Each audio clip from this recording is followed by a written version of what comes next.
You found the coolest place to be, the PlayStation collecting season. Come on, won't you stay with me? Welcome to the show. Gather round the boys and girls, collectors from around the world. Let's show the people what they need to know.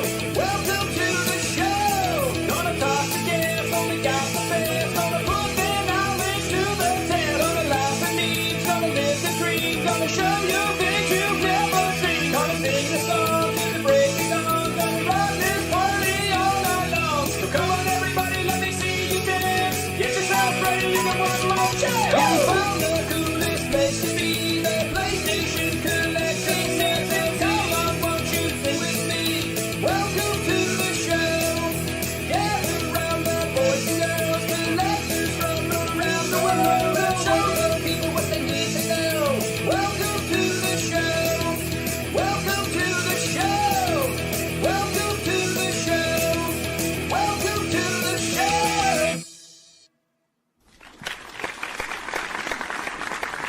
Yo. Welcome to the show. It's the PlayStation Collectors Podcast, Season 4, Episode 41. My name's Joe Red. Figsy is not here at the moment. He said he wasn't feeling well. He might show up in a bit. He might not. It's kind of a surprise. We'll leave it up in the air. And then Reggie says he was going to be here as well. And I sent him the link, and he isn't here yet either. So that's kind of up in the air. So it'll be kind of fun. We got something exciting to look forward to when they join. But joining us tonight is our special guest, Mr. VideoGameVotary. How you doing, buddy? What's up, everybody? Going on. Thanks for having me. Happy to be back, man. Heck yeah, dude. Glad to have you. It's a lot to talk about in the news.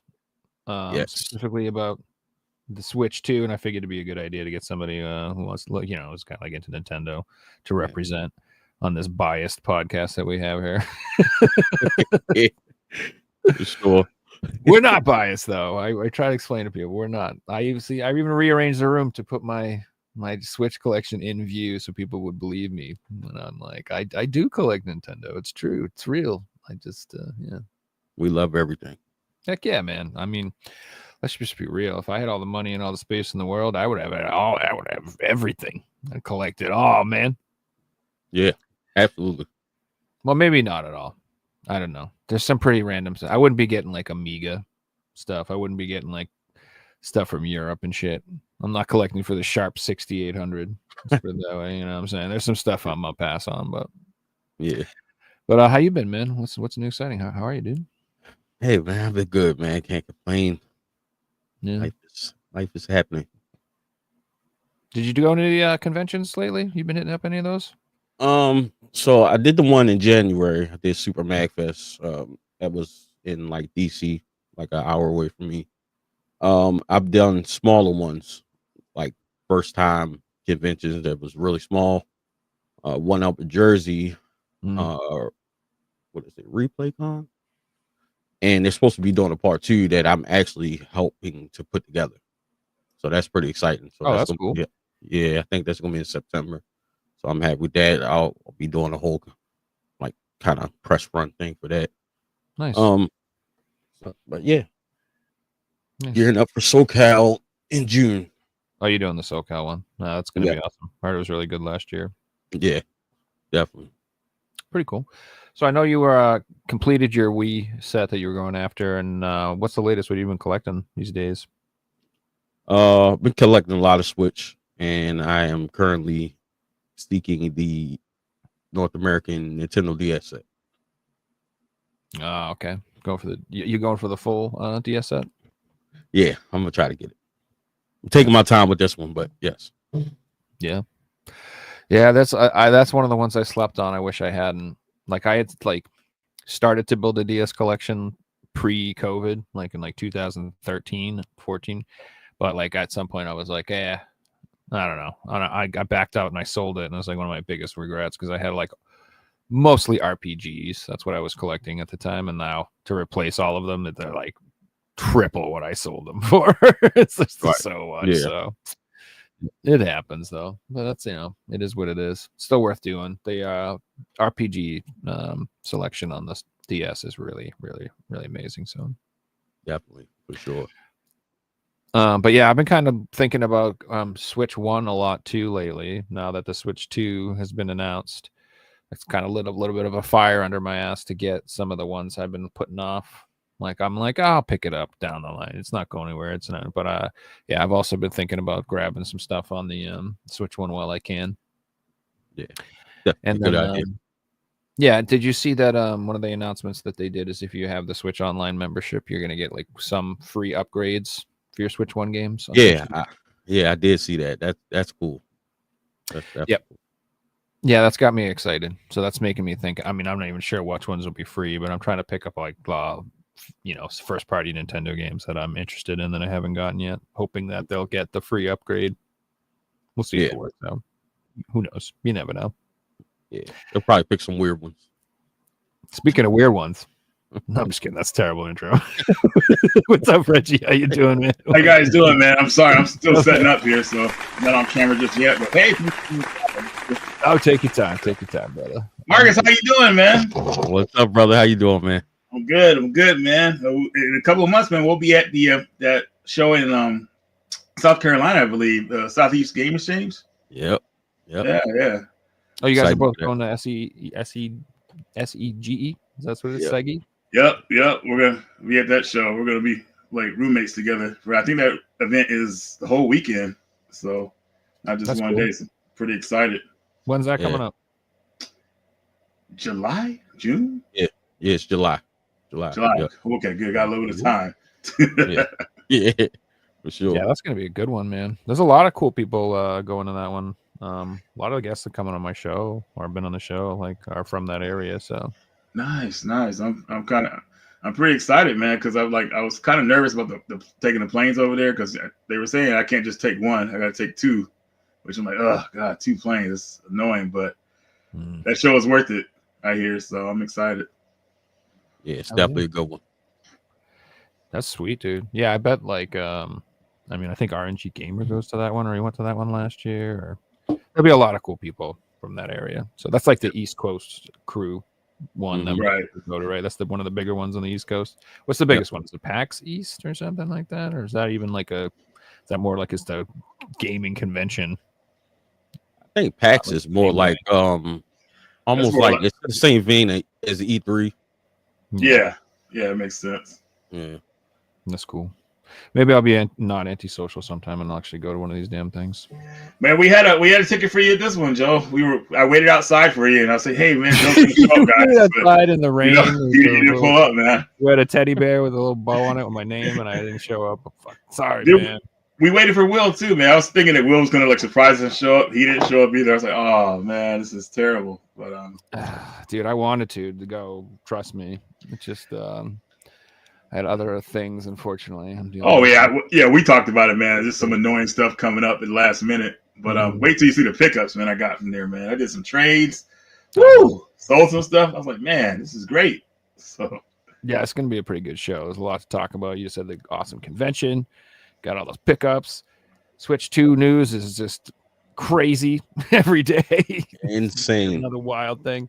yeah, the That's Switch 2 is something else, man. I mean, I would have more excitement for it if it had more games out for it, maybe that are coming out. But there's this other stuff that's kind of killing it for me with the Switch 2. You know, we can go into this later, I guess, too. But No, we Yeah. were just getting to that. You know? were you okay? Well, you know, it's just like the games not all the way being on the cart. You know, updates and stuff like that. That's kind of weird. Like codes, like they have to punch my code in every time, and then they're not giving us the full news about it. You know, you gotta let people know if they're gonna be if you're gonna have to put a code in on the game or whatever like that. Let us know we have to do it multiple times, or is this one-time entry or whatever like this. It was just going to be for that system. They haven't told us anything because they're still trying to figure that out. You know, companies will kind of kill themselves when they try to go against like piracy too hard. An example of that is the Vita with those with the memory cards. Proprietary memory, yeah. I feel like Nintendo's doing the same thing because you got to think about it like this, man. They're always going to find a way to hack the stuff. You just got to, you got to try to prevent it the best you can, but don't try to go overdo it with like doing things like they are now. It's like, man, it's going to be just, I don't know, man. I don't want to, yeah, I'm getting upset. I'm supposed to be excited about this thing. Well, Now- I'm trying to have a healthy perspective on it all, and there's been a lot of weird information out there. So there's a couple confirmations I've heard today was that for the Switch 2 upgraded cartridges, like the Switch 2 versions, there was like it's been pretty much confirmed that the game and the upgrade content will be on the cart for the Switch 2 version. So because like the people were suggesting it was a Switch 1 cart with an upgrade code to get the Switch 2 upgrade. Yeah. That's not the case. So if you own the Switch 1 game already physically or digitally, you can purchase an upgrade code. You can do that way. But if you do buy the physical Switch 2 edition, it should come with the upgraded content on the cartridge. So that's nice. That allays one fear, because the other way around, that would make no damn sense. That would mean like everyone who bought their game would get the Switch 2 upgrade, and then if you wanted to sell it, you'd be basically selling the Switch 1 cart in a Switch 2 case, which that would be nonsense. That doesn't make any sense. So I'm glad that's not the case. Yeah. And then they will have full like releases, they said, on the carts for some games. Right. That's nice for some third-party games. But the elephant in the room is those stupid game key card things. Yeah, it's I don't know what's going on with them. The release is right around the corner, allegedly. I'm thinking these upgrades will be probably around $10, right? Like no higher than that. Because Sony did it for free for like a year, a little over a year. I remember. Then they say, all right, guys, after this Horizon Forbidden West, we're going to start charging you guys with upgrades, which people were fine with, it seemed. You know, the upgrade for PS4 to PS5 was somewhat of a big deal, you know, with the changes you would see. So hopefully the upgrade from the Switch 1 to Switch 2 games, it'll be noticeable. Obviously, we got a couple games to go off of, which are Zelda. You know, I did not play Zelda Breath of the Wild for too long because I didn't care about the frame rate that much. But now, if it's clocked in at 120 frames per second, you know, that might be pretty nice. You know, that might feel like a real upgrade that's really worth the price of $10 added on to if you already have the physical game itself already. But yeah, those I forgot what they called them, but those game key cards, all that is replacing those boxes that comes with the codes, like the code in the box. Right. Okay. Also, that's all that is. So yeah, that's not the overall picture of of the Switch games. Majority of them, it's going to be kind of like it's been for the Switch 1. So still kind of giving you that, I guess. And honestly, they really did it for collectors that want to feel like they got something physical. That's why they did the box, just to have it on the shelf. Okay, well, I got a question for you. As you guys know who are watching the channel, Marcus completed a Nintendo Wii full set collection, which is an awesome achievement.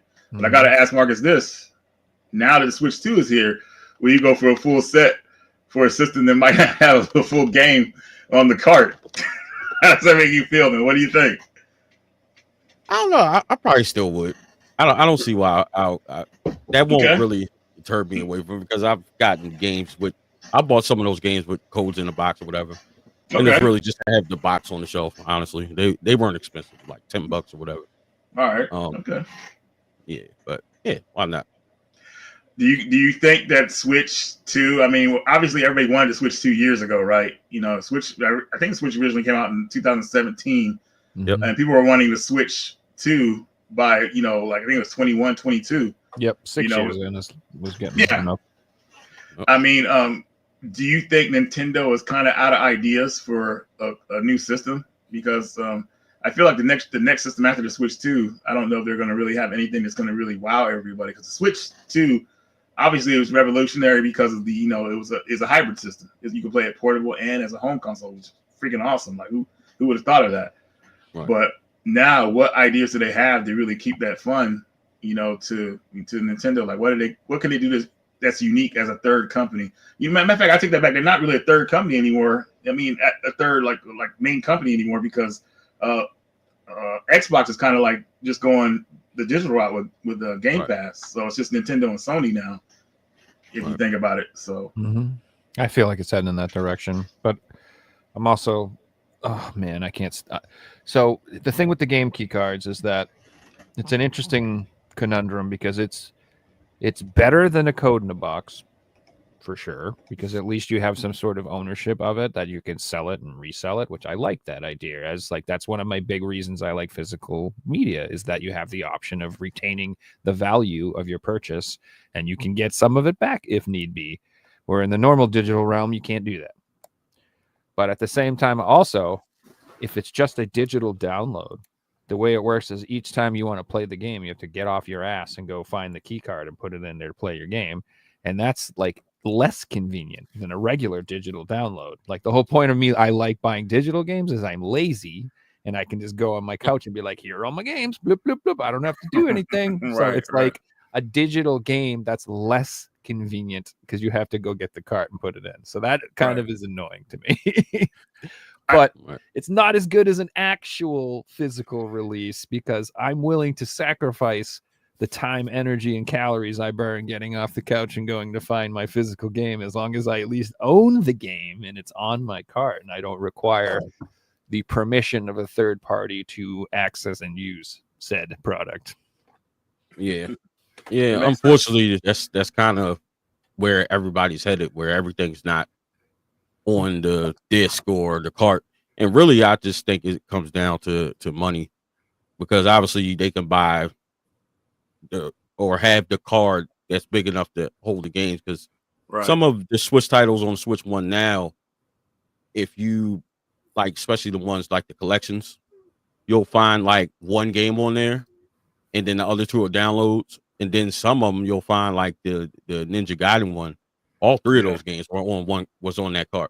And that was the same with the GTA trilogy as well. All three of the games are on there. So it really just, I think it depends on the company, whoever is making the game, whether or not they're going to invest in that. Jedi Run for $2 said you have to be rich to play Switch 2 games now. Pretty much. They got to be rich to play everything. I think you hit so that's what I'm disappointed about with the game key cards, is that it's going to be not necessarily done out of necessity because the games are so large. Like you said, it's going to be a matter of money. And I see a lot of developers rather just trying the key card route because it's cheaper to produce than going for the cards. I also heard that Nintendo is only doing 2 sizes of cards. Like there's like a small one and then a big one. So that could influence people's decisions sometimes, because it's like their game could be just not big enough for the small card, but not really big enough to be worth putting on the more expensive card. Right. So that could be why they make that decision. But in general, so like the code in the box thing, like I never bought a single one of those. I have none of those in my collection. And like now I feel like it's going to be like this huge, massive onslaught of these game key cards. And I'm worried like I'm going to be passing on most of those releases. From what I know and from what I've seen, all the ones that are the code in the box, I've never seen any of them over $20. They're like lower tier games. Like none of them, they're usually cheaper, yeah. Yeah, so it's like Capcom did a bunch of them in Europe that were kind of expensive, but that was just like one specific region. They kept doing them. I don't know why PAL got screwed. There would be, if you look on Switch 1, there's tons of games we got like an actual cart, and PAL, they got the stupid code in the box. Yeah, and then there's also options too. What's that game? The Crazy Taxi clone. Taxi Chaos. Taxi Chaos. Ooh. So there's a version of the game on the cart, and then there's a version of code in the box. Which I don't know. I guess it seems like they're trying to give the consumer another option. Like, all right, neither is working on that game. Yeah, you can get it cheaper for the code in the box, or you can pay before. And I think the Super Street game is the same thing too. You know, but I've never seen none of them over $20. None of them. What's up, Rob? Hey, Rob, how's it going, man? Good play. I didn't get to see it, the full play, but awesome. He posted a play he was in on Instagram. Marcus, do you think people who buy that kind of version of a game with a digital code, do you think they toss out the case after they use the code? Majority of I guess what I would say the normal people, they do, which drives me nuts. That like the casual, yeah. Me too. Yeah. But if somebody like us, like, you know, we keep the case. That's right, man. Did you, speaking of Taxi Chaos, did you enjoy that game somewhat? A little bit. I mean, it was fun to play. I did for a little bit, game. and then it's like, man, that game has no ending or no like drive to keep you playing. Like there's no like goal. You just keep like delivering people around in a cab. And I felt like a Crazy Taxi had like, you know, the music was awesome. There was a goal in that game to get some points. Yeah. But this game's like, nah, you just keep playing until you run out of time. Right. I don't know, man. Yeah. It's just kind of weird. Yeah. That was I don't know. I guess they just wanted to kind of ride that idea. They did. They make a pushed cab us. driver game. They pushed us to promote that game too, because I remember that they sent me a code like, "Oh yeah, we want you to release the review on this date," and I did, and like everybody else released their videos too, and it was hilarious because it's like, man, like nobody wanted to say that the game was kind of like just mediocre because we were so excited, like a Crazy Taxi type game, but it was really like, just play Crazy Taxi instead. But anyways. Yeah, I mean that's the truth. It's just not as good version. It's not bad. It's fun, but it's not a game you say, "Hey, let's play Taxi Chaos" when friends come over. You'd rather play actual Crazy Taxi. 100%. Yeah. I did a commercial on my other channel where I did the you know the Offspring song for the Crazy Taxi game. I added it to the Taxi Chaos like trailer to make it sound like it was like a sequel, and it was pretty funny. I was trying to get people pumped up. But yeah. But anyways, going back to this whole thing with the digital and the physical of those, I noticed a few years back, and this is like when the PS4 was in its first couple years in America. If you go to GameStop and you would get buy a game like a Lara Croft and Temple of Osiris or something like that, right? If we bought their game, we got a digital code in ours. But in Europe, they let them have the physical version for the same price. And I was like, wow, man, how can they do that to us? You know, it's like I think we would obviously want, you know, a game in ours, but they were kind of like testing the waters with these codes and everything. And another thing with the whole thing, like with Resident Evil Origins, you know, one game was on the cart, you know, one game was a digital code. And with Origins, they decided to make Resident Evil 1 the code because I guess because it was a bigger game. And 0 is the one that's on the cart or whatever. Like that's like, dude, what the heck is going on here? Like Resident Evil remake is obviously the draw. I mean, 0 is not going to really draw too many people. I mean, unless you like that game that much. Right. But it was just a weird practice, you know. And they tested it out mostly in America. I noticed. You know, Shadowrun for 5 says GameStop's charging $40 for Bravely Default HD remaster game code in the box for the Switch too. And there you go. That's insane. You know what else I saw? So you know how there's the Switch 2 bundle that comes with Mario Kart for 500. 500 for now. Who knows? It's supposed to be a digital code in North America and Canada, I guess. In some regions, they are actually giving people a cart. Wow. Some bullshit, man. Somebody posted a picture of looked like it was the Middle Eastern region. I don't know what to call it or whatever. What region is Figsy would know, but it had that Arabic text age rating thing going on, and it said right on the bottom, it said includes game cart from Mario Kart World, and everyone's like, "What the hell?" So some regions are going to get the cart, and then everybody else is getting the code. Yeah, I think it just like you said, just depends on the region and what their regions is deciding to put into it. Yeah, Marcus, do you think I think the problem with that is I think if people in America, mostly Nintendo collectors, if they put their foot down, you know, these companies wouldn't like try this on them, you know, especially if they like physical media over digital, you know. But in America, it seems like the normal Nintendo collector will collect anything, you know. They don't. Yeah. So it's funny you brought that up because that's a great point. So with the Nintendo, the Switch being region free, I have bought in PAL region games. Like if I see them, I'll just get those just if it's convenient for me, because it's just like I don't need the North American one. It's going to play the same. So right. There's times where something like that, if it's region free, yeah, if it's a coding box here and I can get the physical copy somewhere else in the PAL region, I'm gonna do that. Or even the Japanese version, because it'll. So you know, it kind of, I don't know. I guess that's a way to look at it. It just depends on how much people want to put into it, you know. Yeah, it's kind of funny because I just feel like, you know, like obviously we want everything on the cart, our disc these days, and sometimes that's impossible because the way games are developed today, like we are the beta testers, so they'll patch and update the games accordingly, which sucks and everything for people like ourselves that are used to games being made and tested by the companies themselves, not by the gamers.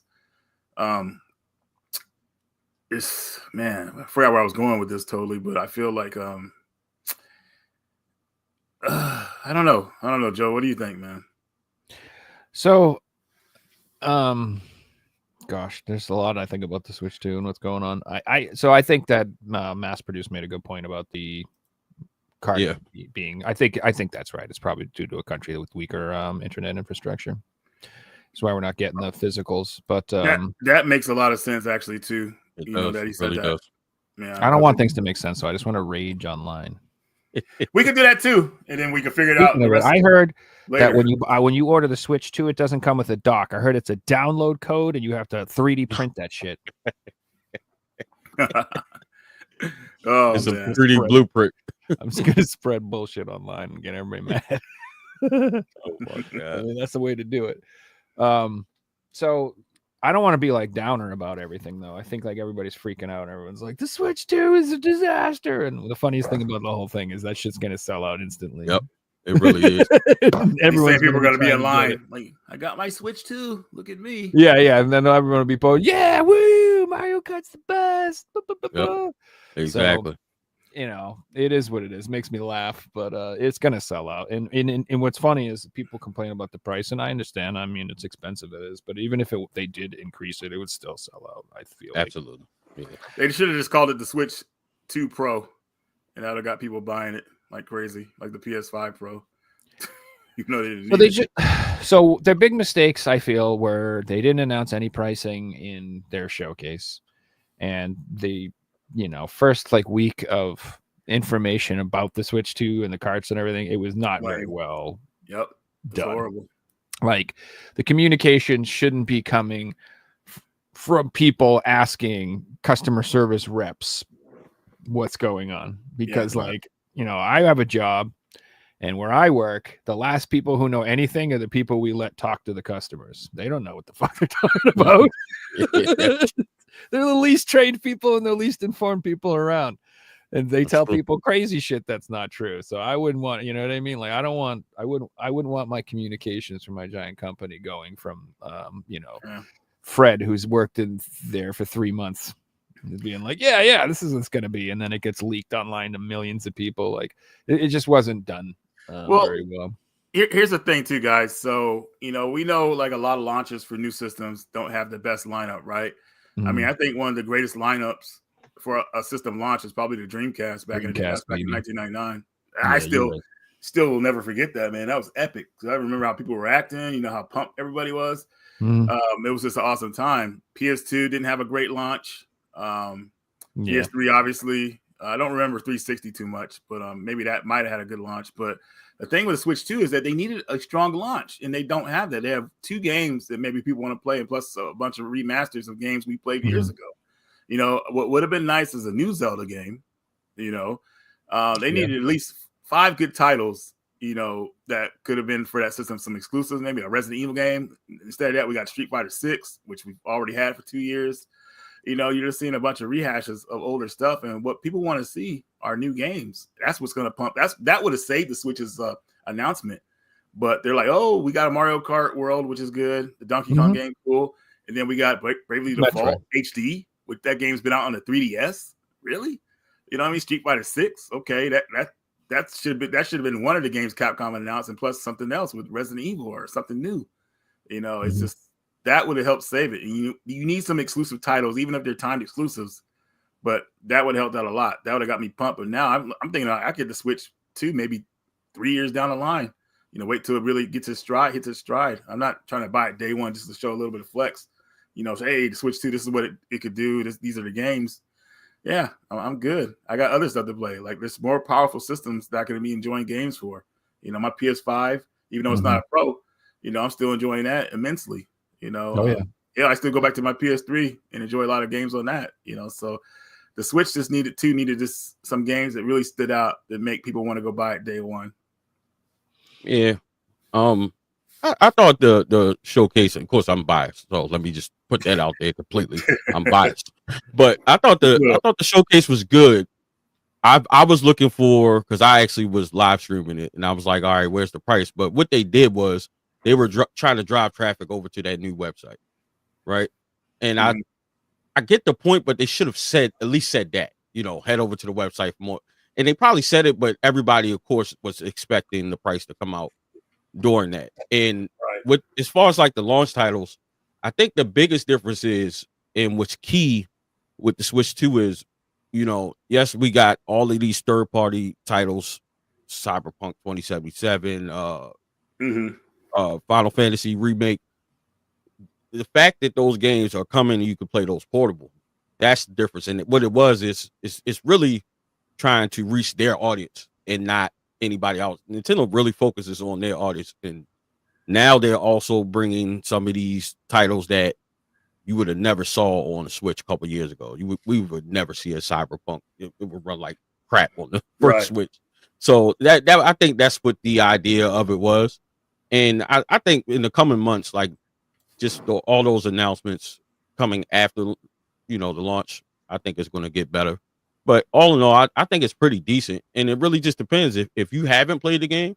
Like, I haven't played Cyberpunk and stuff like that, so it may appeal to me, for something like that to be available. But, we can't get everything, right? Right. Steam won the console wars. Who would have thought? Yeah, I don't know, because I got a Steam Deck and I love it, right? And that's what's funny. I think it's funny because they like to compare the Steam Deck to the Switch 2, or it's a totally different market, man. Right. Yeah. My Steam Deck OLED was $700. So I feel like if people are complaining, I spent $700. And then on top of that, some of those third-party titles, or you can't even play those games on the Steam Deck. But you got to do a whole bunch of backdooring to get the games to work. Yeah, so it's all PC modding and emulation and tinkering, and it's not that hard. I've definitely done it. A lot of people can do it, but there's people that they don't want to do that. Right. Yeah, I'm one of them. I'm one of them. I don't people like that just don't understand. People who say just get a Steam Deck. It does. Nintendo people want to play Nintendo games. Sorry. Like that's just the way it is. Like it doesn't matter. It's just like that's like saying people who like going surfing should start skiing. That's just not what they like to do, man. Yeah. I mean that's it. Like you don't really get a Nintendo console like, oh, I'm gonna play Madden on the Switch. Like, you're gonna probably play that on PlayStation. But now that it's kind of catching up a little bit, I think it now makes it a little bit competitive. It still probably won't be my go-to Call of Duty console. But the fact that it's portable is great, though. So that's where some of the Switch 2 hype died for me. And I think Reggie was right. Like, I was hoping for like a stronger lineup out of the gate that would make me like, can't wait to get. I'm getting the Switch 2 if I can. If I can't order one, I'm going to get one just because I want to play Mario Kart and Donkey Kong and Metroid. Just those 3 games are enough for me for now. And just the fact that I'm so happy that it's backwards compatible. Like, that alone was like a huge selling point. Same thing with the PS5. The fact that it was back. People are like, why do I want a PS5? It's got 5 games for it. I've heard that for like 20, the entire, still to this day, people say there's no games for it. There's no reason to get it. And I'm just like, well, it plays like my 1500 PS4 games. So that's cool. Right out of the gate. And then same thing with the Switch 2. Like, it's going to play my whole Switch 1 collection. There might be some issues with a couple games, but I'm not that worried about it.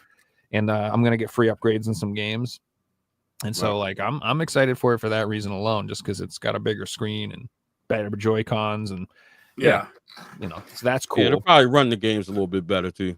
It won't necessarily be like any upgrades. It might run it a little bit better. For now, not everything runs on there allegedly, right? But they're working on fixing it. I'm assuming. Yeah, they had a list of games there. It was like 20, 30 games, I want to say, that had, and it just said they had some issues, and it said that, they're working with the people to get it to work. And, and if there's 20, 30 games I own all 20 of the 30 of those specific games. I maybe own 5 of them on the list. Right. And like I think I think the Neo Geo collections are having issues, Reggie. what the fuck, man? I know, Neo right? Geo game's working. So whatever. I think the problem with the game's not working is that I found out via another, I forgot what his channel is called. I think Vintage Gamer or something like that. Oh yeah, Mhm. The Switch is actually, they're using emulation for the Switch one. So yeah. I think I saw that too. yeah, I guess that was a cheaper way to do things. I would have really wanted them to have like a Switch 2 possibly built inside there to make it work, but I don't know. Yep. They're gonna fix it, so I guess this is the best plan of action to make it more cost effective. Yeah. Hey, maybe they weren't even going to do it at all. And Well, they got wind of felt not pressure too, and that's why it took 2 years for it to come out. And I'm thank you that they did. I'm happy that it has backwards compatibility. I'm pretty sure it did, because I remember there was rumors about it not being backwards compatible, and there was an uproar, and then all of a sudden there's a delay in the Switch release. I'm actually pleasantly surprised at how. So people are like so mad. I think it was very consumer friendly of them to make it backwards compatible, and I'm personally shocked. I am shocked that the original Joy-Cons and the original Pro controllers from the Switch 1 are going to work on the Switch 2. I did not see that coming. Yeah, that shows that they actually care about the consumers, whether people realize that or not. So it's like you're not completely wasting everything. Nintendo in the past has always been pretty good with backwards compatibility, some kind of way, to get that to work. But the fact that I got a shit ton of Switch controllers that I can still use, before if I want to purchase the second model of the Pro controller. So I think that was pretty cool. Whatever. Yeah. Yeah, they're gonna fix it. It's probably all fucking farming sims. Don't even worry about it, bros.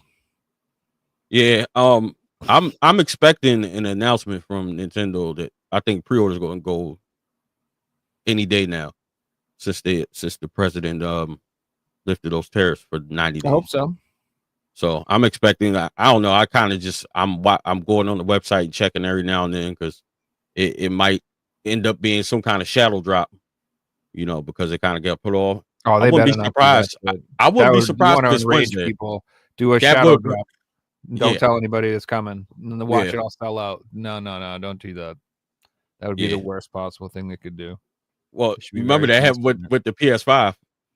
Dude, they better not. I barely got the pre-order in, because I remember watching their state of play, and I'm sitting up there. I'm like, all right, so when's pre-order? And then somebody was like, I think they're doing it now. And I went to GameStop, and the line was down the block. I was like, oh my God, man. Like, what the hell happened? That was all. I don't know. It seems like the launch of consoles just don't go very well for the companies. Like, I don't know what it is. Like you guys said, the Dreamcast one went pretty good. PlayStation 1, 2, Dreamcast. I don't feel like it were disasters back then. PS3. Yeah, not like huge disaster. It just seems like it's tough for the companies to put together a nice launch. It just seems like the past few ones, it's kind of been. I get PS5 and that whole thing, because that was like literally in the middle of COVID. That sucked. So that was horrible, So I can understand that. But then, like, I remember the Xbox One with the Kinect, it was like a whole $100 more. What's up, Mega? What's up, Mega? Yeah, it was just it just seems like it's always something, but nevertheless, I think it's going to be just fine. Well, they're going to sell out. It doesn't matter. It's going to be. Absolutely. I'm not even worried about that. Did you guys see that the GameCube controllers, they announced, and the big hubbub is that they're only going to work with the online GameCube service. You're not going to be able to use them for other games. That's pretty messed up. It is, and that's oddly strange. But at the same time, Nintendo does weird stuff. Like right now, it won't work, but then they'll wait a couple years and send out some kind of patch, and all of a sudden it works. Like Bluetooth, like the Bluetooth. The technology was there. They waited 3-4 years to make a Bluetooth. That all these companies created all these Bluetooth adapters to get everything to work. So I don't know. It's hard to get. Yeah. So if anybody has, if you have a Nintendo online account, by the way, if you pay for the online service, you can go onto Nintendo's website and sign up for a Switch 2 purchase thingy. And if you basically you have to have an online membership, and it says like I think they're giving preference to people who have over 40 hours of gameplay time or something like that. Oh, nice, perfect. And if That's cool, too. you get selected, you're going to get an invite, and those start on May 8th. Yep. And it's for the consoles, but I also think it's going to give you first dibs at the accessories. So you'll be able to order like a Pro controller, the GameCube controller, the camera, extra dock, all that crap. So if you want even the accessories, and you're trying to get those, I would sign up for that. So if you get an invitation, even if you don't want to buy the actual Switch 2, you might be able to grab the controllers if you're looking for the controllers or whatever. Which I'm assuming you would want those two. But yeah, the GameCube controllers are going to be expensive. And I can understand why they don't work with like every Switch 2 game that has like, it's not going to work with Mario Party or Gyros or something like that. But like, it definitely should work with at least like, what about the online NES service? You can't even play NES games on that damn thing. Come on now. It'll work for that. Like it should hopefully have some more functions than that. Right. What I really want to know is, can I use my little USB adapter thingy that I have from my Wavebirds? That works on my Wii U and it works on my PC. Can I plug it into the Switch and play with my actual Wavebirds? That'd be way better. Yeah. Maybe somebody will find a way to do it. Hopefully. I'm having trouble justifying getting those GameCube controllers because I have a hacked Wii U and I have every GameCube game on that thing, and I can use my Wavebirds. And since I've had those, my friends have come over like twice in the 5 years to play on that damn thing. So it's like, I'm not buying 4 more fucking controllers for the 5 seconds that, I'm in my lifetime. My friends actually want to play Mario Party 7 with me. So, yeah. Do you think they're running out of ideas for Mario Party games? I think the new one's actually pretty cool, to be honest. I think it's the best one they've released in a long time. But at the same time, I also don't really like what they did too much. Have you guys played the new one at all? Are you familiar with it? I haven't played the new one yet. Man, I stopped at 3, but 3's the best. The ones on GameCube are pretty solid too. Real quick, Jedi, your thoughts on the Xbox One backbone for iPhone? I don't know anything about that thing. I know it's like a thing for your phone, but I don't play that. So the new Mario Party, they have this feature where like every certain amount of turns, a random like friend person will land on the map. It could be Mario or Peach or some Bowser, who knows, just somebody from the game. And what happens is if you pass that person and there's a mini game, and whoever wins the mini game like wins that person to be like on their team for like a couple turns. Mm-hmm. And when you have that person, you're like so freaking overpowered to the point where like stars cost like half money on some of them.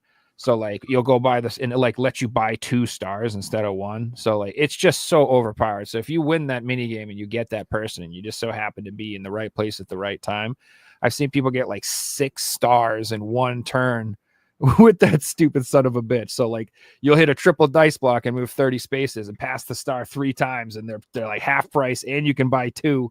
So you get like, it's like in 1 turn, the person gets like 6 stars, which is absolutely insane for a Mario Party game. Like that's absurd. That should never, ever happen. But other than that, I actually like it. Yeah. I don't like that aspect. I don't like the Bonanza aspect of it, which is the main aspect of it, but everything else is cool. Or Jamboree, whatever. Jamboree. So I want to bring this up too. Even though the state of newer modern games, we're not always happy with them, we always go back and play some of the classics that we love. And I wanted to ask Marcus this, how often do you see yourself going back and playing a lot of your Wii games? Funny enough, the other day, it wasn't Wii. I wanted to play, it was really strange. I wanted to play WCW Nitro on the N64. I have no idea why. I was just like thinking about it. Then I finally hooked it up. I played it, and I popped in NBA Showtime. Yeah, and I was having a good time. So yeah, just randomly, just something made pique my interest. It's like, you know what? Let's play some N64 today. So, it's always good to go back when you, especially if you want to take a break. I just finished Final Fantasy 7 Remake, so I was locked in on that. Yeah. Congratulations, man. How do you feel about it?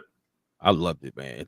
That was actually my first Final Fantasy game that I played. I'm pretty proud. I did it in like a week. I was grinding on that game. Oh, Yeah. it's a fun game. It's like watching a movie. Like you Oh, cannot yeah. put it down. You're like, oh, I got to keep it going, man. They expanded on this. They did this. You know, they went all out. And yeah, you're gonna have a good time playing Rebirth. Rebirth, I've been wanting to replay for a while, a year now. I beat it once. I want to go through it again. But that's your next one. You have a PS5, right? Yep. Yeah. Oh yeah, you good to go. Yeah. So that'll be the next one. Yeah, the Remake was one of the first RPGs I played in like a decade that as soon as I finished it, I played it again. Like you said, Reggie, I liked it so much. I was like, I'm playing this again and doing everything that I missed. So I played Remake twice. And then I played Rebirth once, but I put 160 hours into Rebirth. So I was like, all right, I'm good for a little bit. Wow. What's cool about those games is you could do the new game plus, and then you could just go back to chapters and grind or just see certain scenes again. So you don't have to go through the whole game again, but there is an option for it, which is really nice. But Rebirth really just blew me away. You know, I cannot wait for the final game to be done, which is it's finally been completed. So they're just doing all the translations now, and we'll hopefully get that. What is this, 2025 now? Hopefully we'll get it by 2027 at the latest. Yeah. Yeah. I'm on a mission to beat some games. Said I wanted to make it rain on you boys a little. Woo! LOL, as I'm excited for the Switch 2. The messaging on Nintendo side has been completely lost. Pretty much. No, there have been no messages. I haven't seen this much Chamber since the Xbox reveal. Yeah. Thanks for the donation, man. Oh, Project Retro Games is in the chat. Let's see what he says. Project Retro Games for 5. There's nothing like original retro hardware. It's true. That's right. And congratulations to Project Retro Games. They just announced this rare Game Boy Advance game called Metal Gunslinger. They did an English translation on it, and the game is $600 in Japan because it's just so rare. Yeah, just for a complete copy, and that's insane. So, you know, I actually mentioned it to him a couple of years ago. Say, this might be a game if you know somebody that could do English translation. And a couple of years later, he found somebody, and now the game is just right around the corner. So, congratulations on that. And hopefully you go work on some more projects in the future as well, do some translations. So I don't know anything about this game, but I saw that there was a new English translation for the game Princess Crown on the Saturn, which is supposed to be like some Japanese RPG or something like that. Like I heard about it today. So I don't know if that's a big deal, but that's the thing. Yeah, I feel like I heard of it, but I don't know too much about it. I have no idea. Saturn's got a ton of RPGs that never got translated. I've never heard of. So, yeah. So did the PSP. Not cool. So, gosh, where to begin? What else? I'm trying to think. Oh, did you guys see the Last of Us 2 announcement? The Last of Us collection. Yeah, man, I was cracking up at that because I thought they were going to make a third game. Sorry, go ahead. Yeah, I thought they were going to make a third game to it. You know, I guess they're completing the series with these 2 games. I mean, they're making a lot of money off of the series now, too, I think, because the series is about to have its premiere for the 2nd season. But there's been so many memes that have been cracking me up on the main character, the girl, the actress.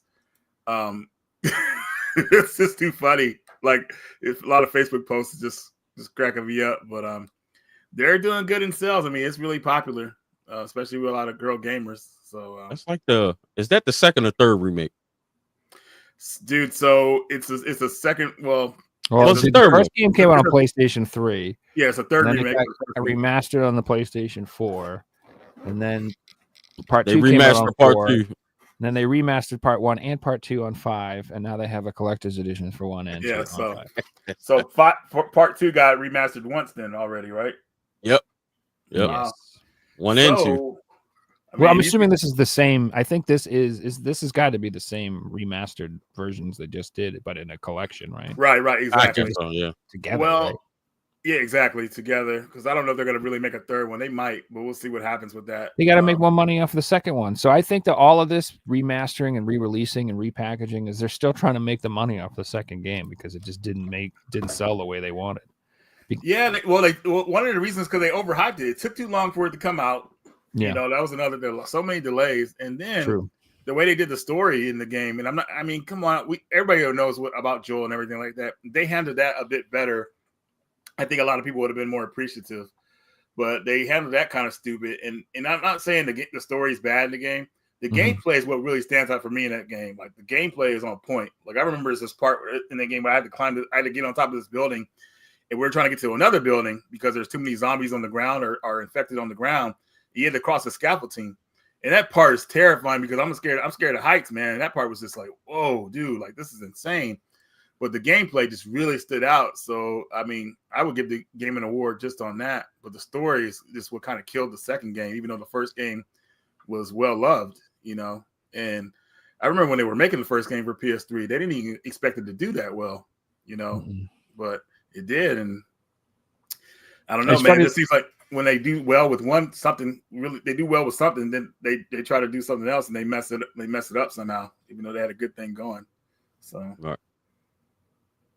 Yeah, and I mean, I don't know. I remember when I bought part 2 on PlayStation 4 for $9.99.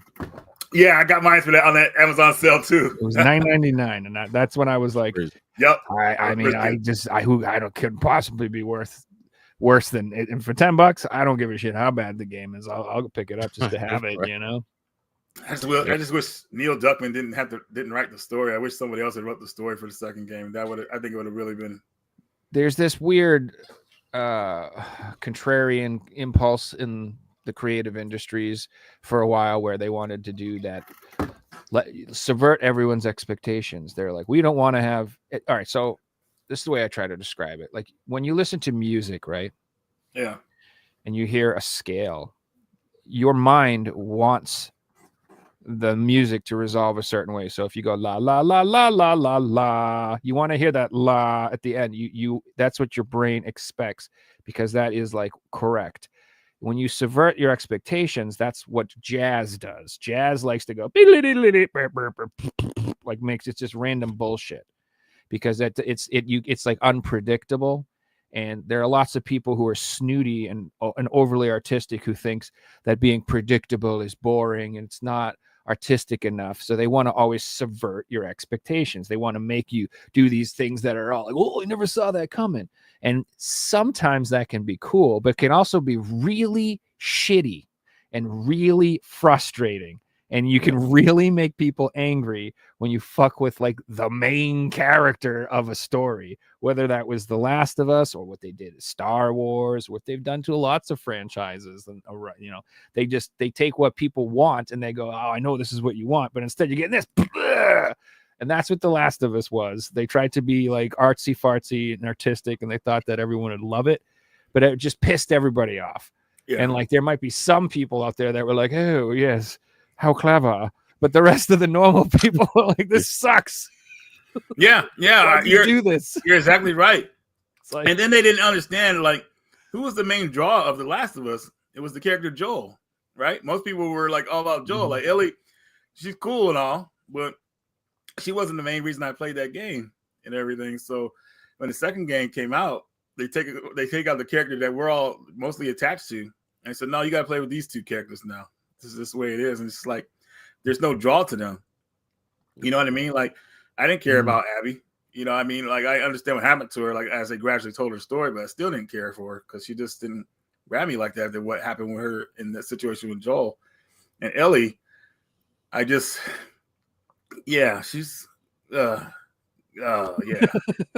Anyway, I just feel like the fan base is more about Joel in those games. So passing the torch to somebody else, it just didn't really feel right. I mean, they could have still worked together somehow, but like just moving it to these two new characters just didn't. Well, one new character and older characters just didn't really make me want. Let's just say I didn't play. I played The Last of Us Part 1 multiple times all the way through. Last of Us 2, I played once. Yep, one time. Yeah, and I'm good. That's exactly like Star Wars. I watched all the originals, all the prequels thousands of times. All the new ones I watched once. And I was like, yeah, that's enough of that. And I just didn't want to watch them again. And I'm like, all right, cool. It's the same. It's exactly how I feel about it. And it doesn't mean like they're the worst movies. They weren't what I wanted. Exactly. And then The Last of Us remember, they're depressing games. The first one had a light in the tunnel. The second game was like, man, dude, like this is just a drag, dude. Like, this is no way you want to really play a game like this anymore because it's just like it's just a bunch too much drama. There's no really light in the tunnel, it seems like. So it's like, man, it's kind of depressing. I want to play games that are more uplifting these days, you know. Yeah, I do know. And I think I think that this whole selling it, remastering it, and repackaging it in the collectors, I think it's just an attempt to make enough sales to try to drum up a reason to make part 3. Because right now, I bet they're like, can we please do it? Please? And they're like, no, part 2 sold like dog shit. You didn't make any money. No. And they're like, but what if we sell more copies? They're like, how are you going to sell? Well, we'll just remaster it. We'll just resell it. We'll do this. Blah, blah, blah. Well, I know. We'll put it in a collection and we'll stick part 2 in with part 1. So that way the people who like to collect part 1 will be forced to buy part 2. Wow. Genius. Then we can drive the sales up. So. The way they could drive sales up in the future is don't piss off the fan base. They were really trying to battle it out with people who disagree with the game. When I remember when they were going through the release and the leaks, and the way they were talking to fans, dude, I was like, dude, you guys can't do that, man. This is your fan base. These are people who supported you. If you disrespect them, how you going to expect to make any money? Because the fans remember everything forever. They never forget. You were right. I think anyone who works in the entertainment industry should be forced to sign a contract saying that they're just not allowed to use social media. Just shut the fuck up about everything. 100%. I don't want to hear your opinion on fucking cooking recipes. Shut up. Just shut the hell up. And the only thing you're allowed to post is, I hope you like our game. Thank you. That's it. That's all you're allowed to say on social media. I hope you like the game. We worked real hard. Thank you. That's it. That's all you want to hear. Nothing else. Literally nothing. Social media has gotten so many people in trouble. I'm one of those people who like tries to ignore that stuff, but even I'm sometimes like when I read a developer who's like, you know, this person who ran this game has 10 tweets. Let's see what they are. Fucking men are pigs and should die. Fucking I hate all these stupid gamer pieces of shit. Fucking trash. I'm just like, all right, you know, that's a little hard to ignore. Yeah. I'm gonna have to pass on your game. I'm sorry. You know, you should like that's just why what are you hoping to accomplish here? Like, right. Like if you and even if you feel that way and that's true, like again, like what are you hoping to accomplish? What is your goal? Because if you're trying to change the scenario and make things better, what you're doing, that's not gonna do it.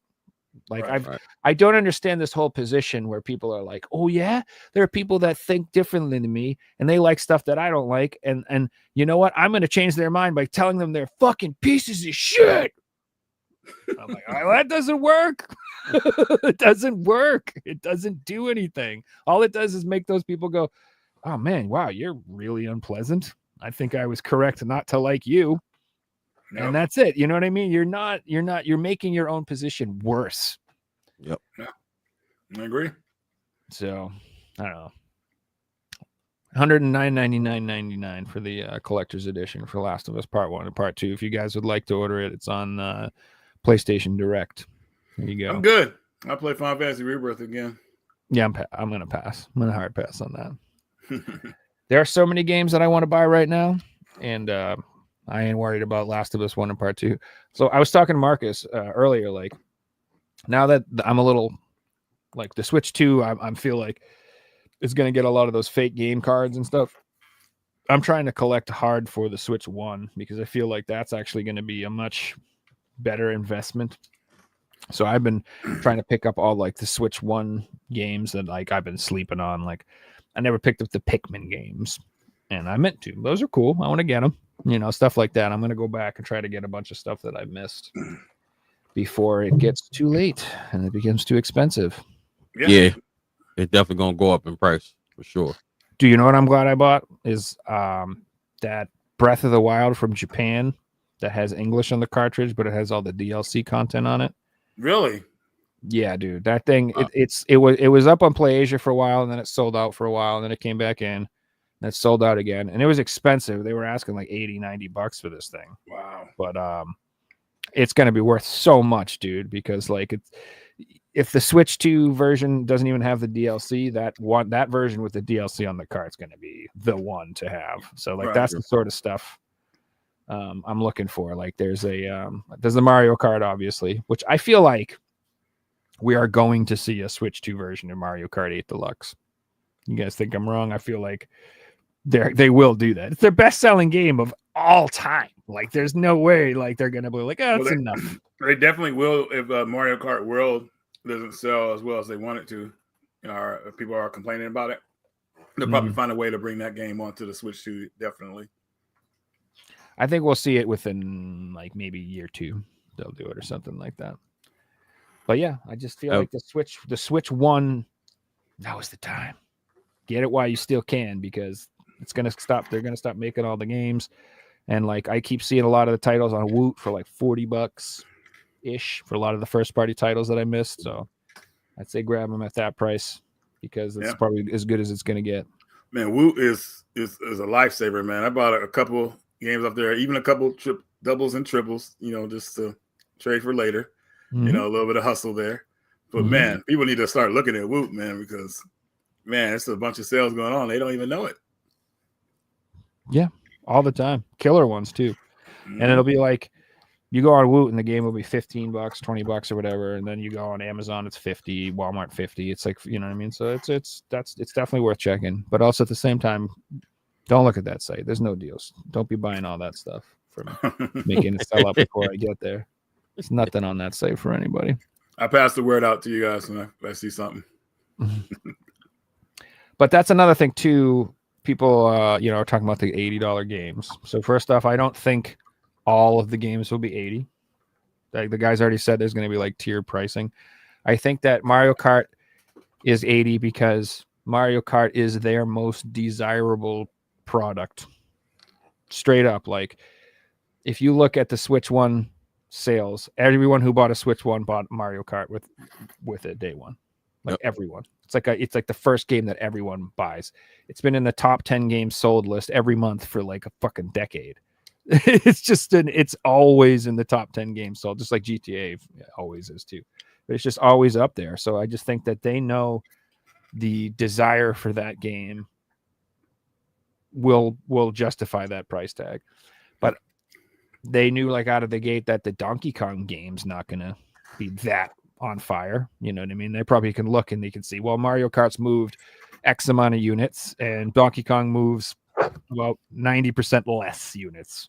So they're going to make that game a little cheaper. And so I think that you'll see games that are first party games that are not that expensive. Like a good example would be, that Mario versus Donkey Kong Country game they came out with recently. Right. That's not like a full on $80 game. That was like a remaster of a 3DS game or something like that, or a 2DS game. They just put it out for like $40. So I think you'll still see that variation. Yeah. And then also just remember too, like games now from Nintendo have always been expensive, like $60, and they don't get cheaper. And I didn't like paying that price. Everyone's complaining about 80. I hated paying 60. So that's why I always wait for Woot sales, and that's why I wait for sales. Like try to be patient if you can. And you don't have to pay $80 or $70 for the game if you can be patient. It will go down to a whopping 60 sometime if you wait. So right. At best, unless you get a second hand. It's just what it is for those first party titles, man. But Tears of the Kingdom is still $70. Yeah. I think people forgot about that. I think people forgot. So I heard the fuss about 80. I'm like, wait a minute. Tears of the Kingdom was $70. Like, yeah, that was like a $200 game though. So yeah. I mean, I get it. But yeah, I'm a little shocked that they're charging $70 for Breath of the Wild on Switch 2, and it doesn't have the DLC included. It's a little rough. It is. I feel like that DLC should have been included, and that would have been not so bad, because then, like, I think that would be cheaper than the Switch 1 card I bought. But that's a little rough not to include the DLC. I don't know why they did that. Maybe there's still time to fix it. Yeah. Maybe they're gonna make people buy the DLC again, or maybe they'll just give it up. Yeah, they might give it up for free. Oh, that'd be cool. Everyone's just bitching for nothing. I mean, that wouldn't surprise me. As far as the Switch charging $80 for those for the SD, I mean, what is it like? Those pretty much SD cards, right? Yeah, pretty much. I can understand that for a bigger SD card or whatever like that for the games over like a Blu-ray disc, which is cheaper to make and everything. I feel like Blu-ray shouldn't go over $60 the way they put the data on there. You know, like some of the games are half missing. So it's like, you know, what the heck, dude? Like a patch update anyways. But on the cart, you know, they could get a lot of I would think they would fill it out, you know, for that price, you know. So yeah. I think Retro Media Room's right. If they just kept it $69.99, just a little, it was, you know, it's the frog in the pot, man. If they went from $60 to $69.99, people will grumble a little bit, but it wouldn't bitch that much. But if you make that big jump to $80, it's like it's just too much. It's the same thing with like gas prices. If gas is $2 and it goes up to like $2.10, $2.20, people are like, that's annoying. But when gas went from like $2 to $3.50, people are like, what the fuck? You know what I mean? When it has a big jump quick, people just lose it because it's too big of a jump too quick. And I think you're right. I think that might be the issue. They went up a little too high too fast. But like I said, I don't think they'll all be that expensive. And also, it's just vote with your wallets, guys. You know, they can ask whatever they want, and if they fucking sit on the shelf collecting dust, they'll have no choice but to they'll change their tune if sales drop. I mean, they did that with, if you guys remember, the 3DS back in the day did not sell well when it first came out. And what did Nintendo do? They had a price drop, included some games with it. They fixed it up real fast. So the same thing will happen with this system if people aren't really liking what they're getting day one. We'll see how it goes.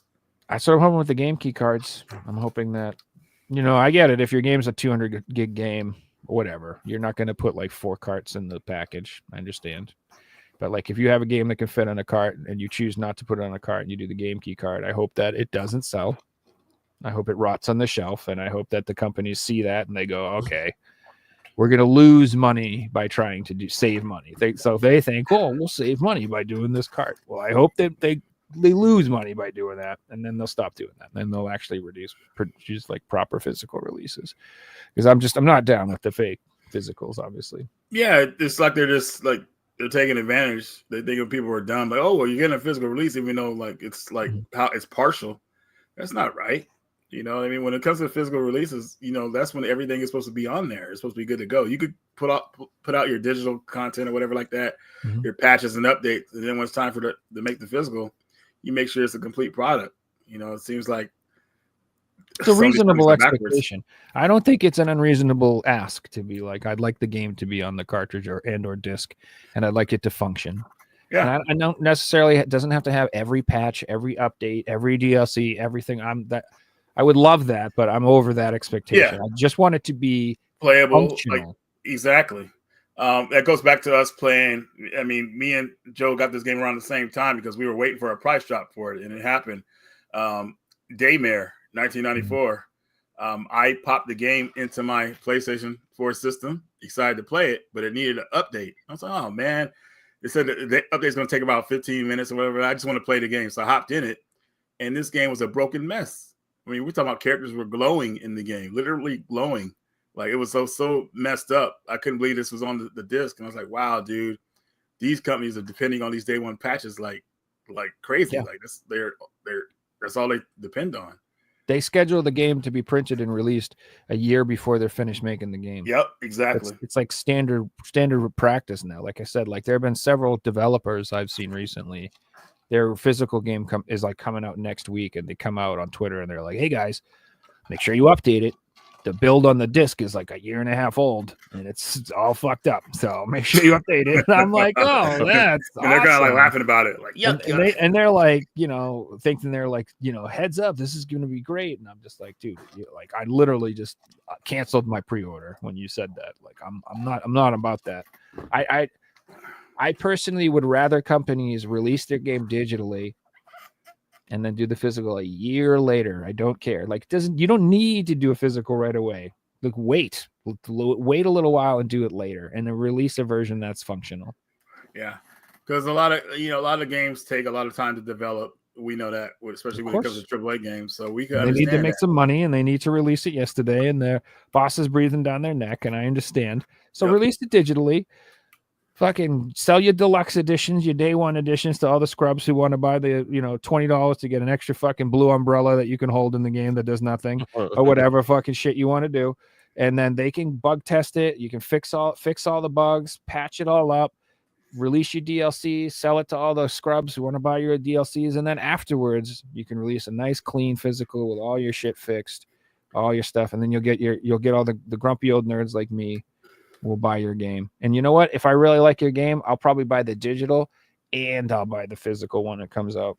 Yeah. Because I want to keep a nice copy that's preserved, that's physical in my collection. So what's nice though is that go ahead, Marcus.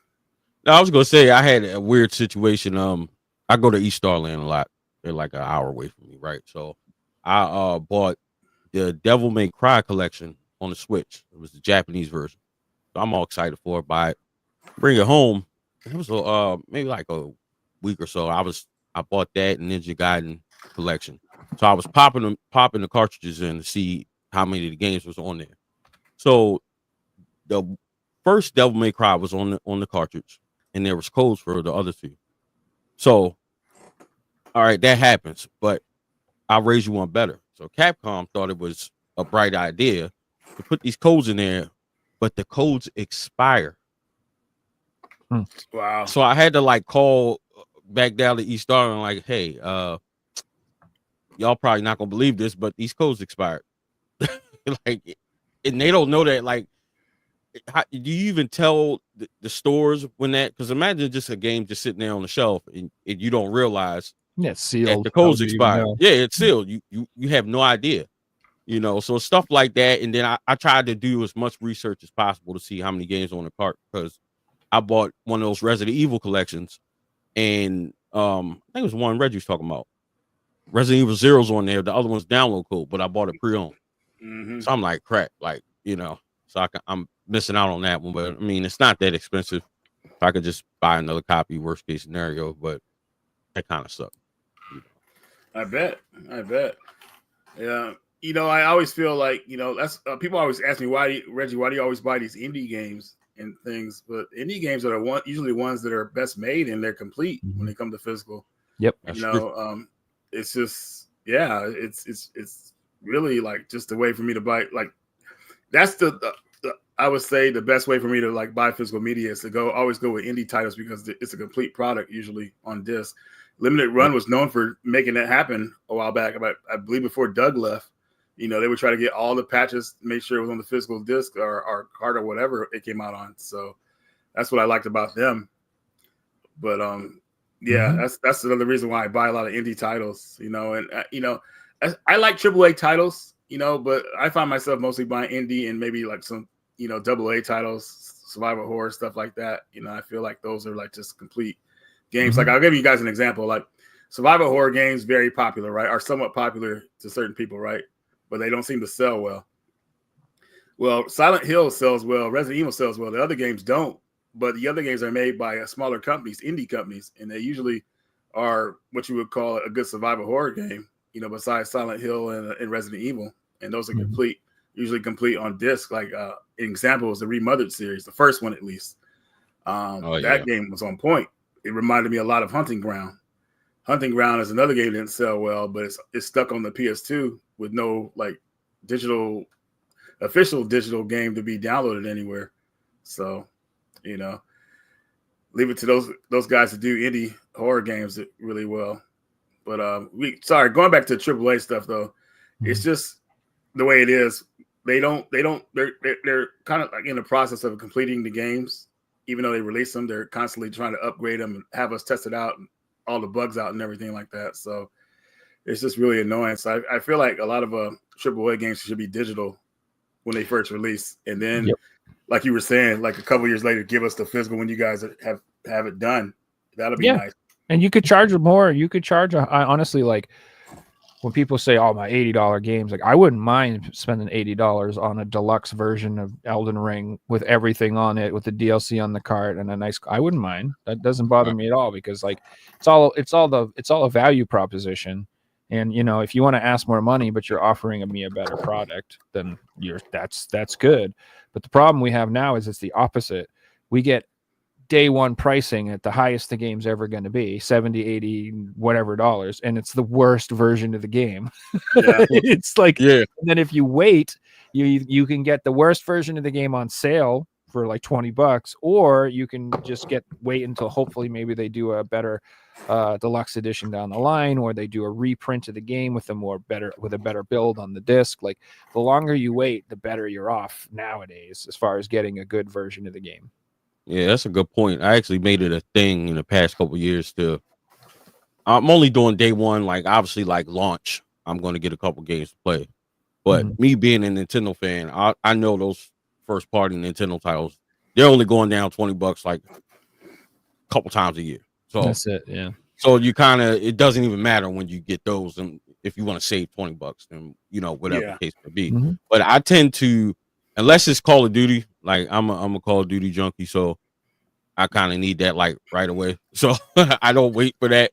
But other than that, like I'm totally fine with waiting and catching the games on sale. Trying to get the best deal possible. Oh my God! I just read in the comments, Hunting Ground does have its 20th anniversary next month, I believe. Right? That's what the person said. I still remember that buying that game day one and having a great time with it, dude. Like, PS2 is such a great system. But I had a question for you, Marcus. When you do play your Wii games, do you play them on the Wii U? It's over the Wii, regular Wii. Yeah. So I actually haven't fired up my Wii U in a minute. I've been playing pretty much Switch and PS5. I've been playing my DS as well. But I'm hoping that thing didn't brick because they have a tendency to do that. But I would probably do it on Wii U just because it's a little bit easier to put it on there with the HDMI cable. So do you have a full set for the Wii U as well? Yep. So you got 2 full sets. Wow. Okay. Working on the third, going for the DS. He's insane, but he could, if anybody could pull it off, Marcus could do it. But I'm like, dude, like that's so much knowledge that you accumulate doing that. Collecting every like every game for a system. I mean, that's amazing for someone who could do it, man. I've tried it in the past, and I was like, no way, dude. Like, even for like, I almost came close to Neo Geo Pocket. Obviously, Neo Geo Pocket and Virtual Boy are easier systems to collect a full set for. But when it came to the price of those last games, I'm like, man, no way. I couldn't do it. So the only system I was telling Jason, I think we did a panel. I would consider doing PS1 because I have a lot of that stuff, the hard ones out of the way. But I just don't want to have all those damn sports games in my collection. Dude, it's like, dude, like I just can't do it, man. It's just too hard. But I just wanted to kind of say it is an accomplishment to do something like that, man. If you collect the full set for yourself, it's a lot of knowledge of going out there hunting those games, finding out about them, and keeping them and stuff like that. That's freaking awesome. So, man, if you do it, man, if you do it, I'm gonna look out for you on this end, of course, if there's any games on the cheap. But man, I just feel like that'll be the most challenging out of a lot of them because the 3DS. Well, you said 3DS or DS? DS. Yeah. The DS has a couple of games that were like, oh gosh, that freaking. It's some kind of Animal Crossing game, but it's not. I forgot what it was called. It's called it's just this one weird game that's really expensive. And it's like, dude, like, I remember when my buddy got it and he was so happy. But after seeing him, after he kind of like got most of the games that he wanted in that collection, he looked like those guys, those trophy hunters, and they have achievement hunters after they get a bunch of achievements and they're all brave looking. That's how he looked after. I was like, damn, dude. Yeah, I realized after starting to do the set, I'm like, man, this thing has a lot of expensive games on it. DS has a lot of expensive games. I had no idea. I was like, God damn, I think I chose the wrong one. But thankfully, I did knock off some bangers last year. I did a lot. I sold pretty much everything else to get some of the bangers. I actually bought the most expensive game I've ever bought was on the DS. Okay. Solo to Robo. Yes, dude. Is that still the most expensive game in America? No. It was like, I think I spent like $360 on it though. I mean, dude, that price obviously outrageous, but Solo to Robo is a fun game, and it's a spiritual sequel to Tel Concerto, which was on the PS1. They're a part of the Little Bronx series, which they think they consist of 3 games, and then the third game was like digital, But actually, they have another series based off of it. It's like the strategy RPG. I can't remember what it's called, but it's on the Switch. But Solar Robo is a good game. Like, it's a really good game. You got the complete edition of it? Yep. Nice. No. So I didn't. So I got the complete edition, but I know that there's one I think has the soundtrack too. I didn't get that one. Yeah, that's how the game initially came out, and then people kind of like broke it apart because obviously you could just take the game out itself and sell it on its own. But yeah, that's how it was sold. And I remember I was at a GameStop one time, and they had Solar Robo there complete. It was a little beat up, and I was telling my friends, I said, "Man, that game's gonna be rare one day. You guys should pick it up because it was going for pretty cheap." And they were like, "No, I don't know. I'll pass on it." I'm like, "Dude, you guys need to listen to what I'm telling you, man. I know what's gonna be like, what's obscure." And then they hit me up. I mean, years later, hit me up about regretting not picking it up. And I just kind of laughed at them. That's what you get. That is what you get. No, I just tease them a little bit. But that So you got to watch Reggie's videos now, guys. He's trying to help you. He's trying to tell you now. But that game is a fun game, and it sucks that it's so rare because I would love more people to play it. But that's a good game to have on your system. It's a good one that you'll enjoy. So yeah, one thing I did realize with these expensive games on the DS so far, they're actually pretty good games. Hell yeah! You know, a lot of times you get, for instance, Cyberbike on the Wii was $300 game or whatever. Mm-hmm. I traded for that, luckily. But you know, something like that is just like, why? But at least that game is decent. It's expensive as hell, but it's decent. Yeah, when I you know, I'm a fan of the old preservation of digital games. Yeah. So I have a lot of emulated stuff. I have my Steam Deck, and I have a bunch of them little handhelds. And I went through the DS catalog, and I got like all the games I thought were cool and great games. And then what I do when I emulate stuff is I buy those games. I know I'm a weirdo, and people say, "Why don't you just emulate it?" I'm like, well, after I emulate a game and I like it, I go and I buy the physical because it's the same way. I'm like, this game's fucking dope. I want it in my collection. And so with the DS, it was one of those ones where I was like, fucking everyone that I was like, this one looks cool. I'd look up the price and be like, dear Lord.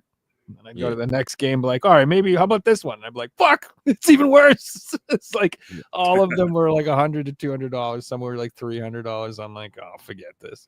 I'm not doing this. I'll get a couple here and there, but I'm good. I was kind of lucky when I was using emulators back in the day because like it was before when games got super expensive. And I remember playing Gunstar Superheroes on my emulator on my computer. And it was different from the Game Boy Advance version because it was like at 60 frames per second. I was like, man, there's something different about this game. And I wasn't very like savvy back then on like frame rate or whatever like that. But my emulators inspired me to go out and buy the real games, you know, because I just wanted to have that in my collection. So, yeah. Yeah. So it's funny that you talk about Commando Steel. I got that at MagFest this year, and it's funny because Commando Steel Disaster, I saw that game from the same vendor at Retro World last year in like September.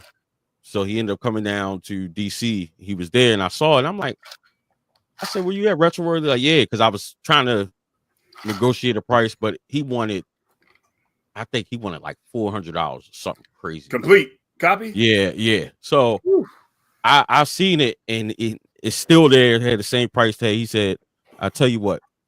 He said this survived an entire year of conventions. He said, if you break even with me right now, you take it for $200. You did it? Needless to say, I bought it. Yeah. Excellent. It came down in price though. So it actually, that's where price starts at $180 now. But he had it for $200. I said that's fine. I tried to get him down to $20, but I was like, I can't be mad at you for this. I'll take it. It's a good game. It's a bit tough. It is, but it's fun too. It's a solid game. It's just that, man, when you comes to dropping that type of money on video games, man, it feels like you gotta be in the Neo Geo category for that, you know, because that's the only, you know what I'm saying, those cards are keeping their value, obviously. But when it comes to like a lesser system, like not lesser in like this lower quality or anything like that, but it's like less desirable. Less people collecting. It's like, damn, really? Like, you know, like I feel like if you're buying games for like $400, man, like money's no object to you. You know what I mean? So that's where, you know, wheeling and dealing comes in, of course, you know. And thankfully you waited till it got cheaper because I knew that was going to be another expensive game back in the day as well. when I got my copy. And I was telling people, there's one guy paid attention to me. He listened to me and he bought it, and he was happy he did. I remember he posted about it a couple years later because where the price was at. But Yeah. it's kind of crazy. I hate a lot of these retro games that are so expensive because it kind of deters people away from playing them or collecting them. You know what I mean? Dude, it's happening to modern games, dude. It's insane. I buy like new PS5 games, and I'm not even paying attention. And then like I check Facebook a year later, and people are like, "Anyone have a copy of this? It's going for $200." I'm like, a couple months after the release. What the fuck? Like, here's an example, Joe. Like Legend of Heroes series, they announced a new game coming out on Amazon. I had to pre-order immediately because, like, as soon as that game comes out, it sells out and they don't restock it. It's annoying, especially to get the PS4 version of it. So that's pretty annoying. My nightmare came true with that series, by the way. Did I tell you? What happened? They have like every single fucking Tales game on the PS4, and then the new one, the remake of Trails 1, no PS4 release. Yeah, PS5 only. PS5 only. But it's coming on the Switch. So if it can come out on the Switch 1, it can clearly come out on the PS4. Oh, 100%. There's no PS4 release. Their excuse for that. PS5. And I'm going to have every Tales game, and then the first one's PS5. And it's just my OCD. It's so weird. It hates it so much, Reggie. It hurts my soul. Like, I just want them all on the PS4. Please. Oh, 100%, man. It's like, dude, because their excuse of not putting out on PS4, obviously when it can be on the PS4, they say PS4 sales are dwindling, so they won't make much money on it. Well, then make less copies then, of course. Yeah, don't just make 1,000. Yeah, exactly. But I think Sony is trying to push people away from PS4 because they want them to focus on PS5, because obviously PS4 is still doing really well, you know, for games that come out for it. But there's a ton of people who haven't adopted a PS5. They don't, you know, I make that joke about people saying that there's no reason to get a PS5, but for a lot of people, there isn't. They really don't care. No, unless you want to play some exclusive game. I mean, I honestly, if I didn't have my PS5 right now, I'd still be playing my PS4 Pro like crazy, enjoying that. You know? Yeah, and if you don't have a new TV with HDR support, then who gives a shit anyway? Exactly. Like, you're not if you're playing on a 1080p TV or whatever, you're not even playing on a 4K TV. It makes no difference. There's no reason to get it. Right. Exactly. So wow, we got 90 people in the chat. I just noticed this. Heck yeah, we got 140 people total. Oh heck yeah. Heck That's yeah. what's up. Well, hello everybody in the chat. You know, when we get to 1,000, we're doing a giveaway. No, I'm just kidding. We're not. You have something to give away. If we do give away, it's going to be the worst game in my collection, so you're not going to be happy. You're getting a copy of Elden Ring. All right, what was that? Oblivion online. Oblivion, that's it. Yeah, Oblivion. You did a free copy 20 of those still. It's my giveaway at any time. By the way, have you popped in Guns, Gore, and Cannoli? I haven't. No, I haven't played it. Well, if you do, man, pop it in while you're eating a cannoli. It makes the game much better with that combination. The guys from Up Down Select asked me to do a little arcade video thing for them on arcade games, and I've been playing the Cows of Mesa or whatever it is, the space. Moo Mesa. Moo Mesa, yeah. That game, that run and gun, it's fucking sick, dude. So I'm gonna do it on that. It is. There's so many arcade games that were just like you didn't know existed until like years later. Like I didn't know Moo Mesa existed until like mid 2000s. Yep. I never saw that when I was a kid. It was like when I started emulating stuff a few years ago. I saw that game and I love it, so I'm gonna do it on that. But I've been playing that. Right on. You guys want to do pickups? Sure. Sure. Marcus, are you ready? Yeah, man, I'm ready. Okay, I'm ready. All right. I gotta turn my camera on. Let me turn the light on in here. All right. Do you want to go first, Mark? Dark in this room. Yeah. I'll go first. Let me grab these games real quick. Let's go. Anything? Nope. There we go. Oh, I just noticed your shirt. It's dope. All right, so recently did a video. I was recommended. A Omega was in the chat earlier. Xenoblade Chronicles series. I had, I think, 3, so I ended up getting the complete collection. Got the edition. Let's got go. Torna 2, 3. Chronicles X, and I also got special edition Oh, hell yeah. Xenoblade 2. Then I got Now that set makes my OCD very happy. You know what I'm talking about? That's like, oh yeah, that's with the good stuff. They came out with all the games on the Switch. Oh, let's go. Yep. And then I also picked up Fire Emblem Engage Divine Edition. Damn, And I got this for pretty freaking cheap. Like it was for, I think it only goes for like 70, 80 bucks. So the store had it for 70. I think I had like 20 hours of trade. And then I had this game sealed by itself. Mhm. So I traded that in. So essentially I paid like 35 bucks for it. So Hell I was yeah. pretty happy about that. But yeah, go. those are my most recent pickups. Let's go. Yep. I got some stuff. So, like I said, I've been trying to get some Switch stuff, and I finally picked up off of Woot. I picked up The Legend of Zelda: Echoes of Wisdom. Sweet. That's a good game too. Yeah, it looks fun. So at first I was a little meh on the gameplay style because I like to stab stuff with swords. I'm just a stabby type of guy. I don't know. And I like shooting stuff with bows.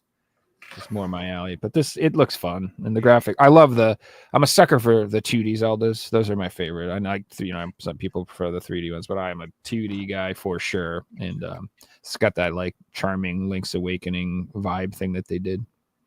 So I'm glad they did that. So now we just need a remake of A Link to the Past with a Link Between Worlds combo pack. That's what we need. We need a remake of Link to the Past with a Link Between Worlds in a combo pack. That's what I want. But I'm excited to pick that up. This is kind of annoying. So I like Stardew Valley quite a bit, and I own like all of the collector's editions.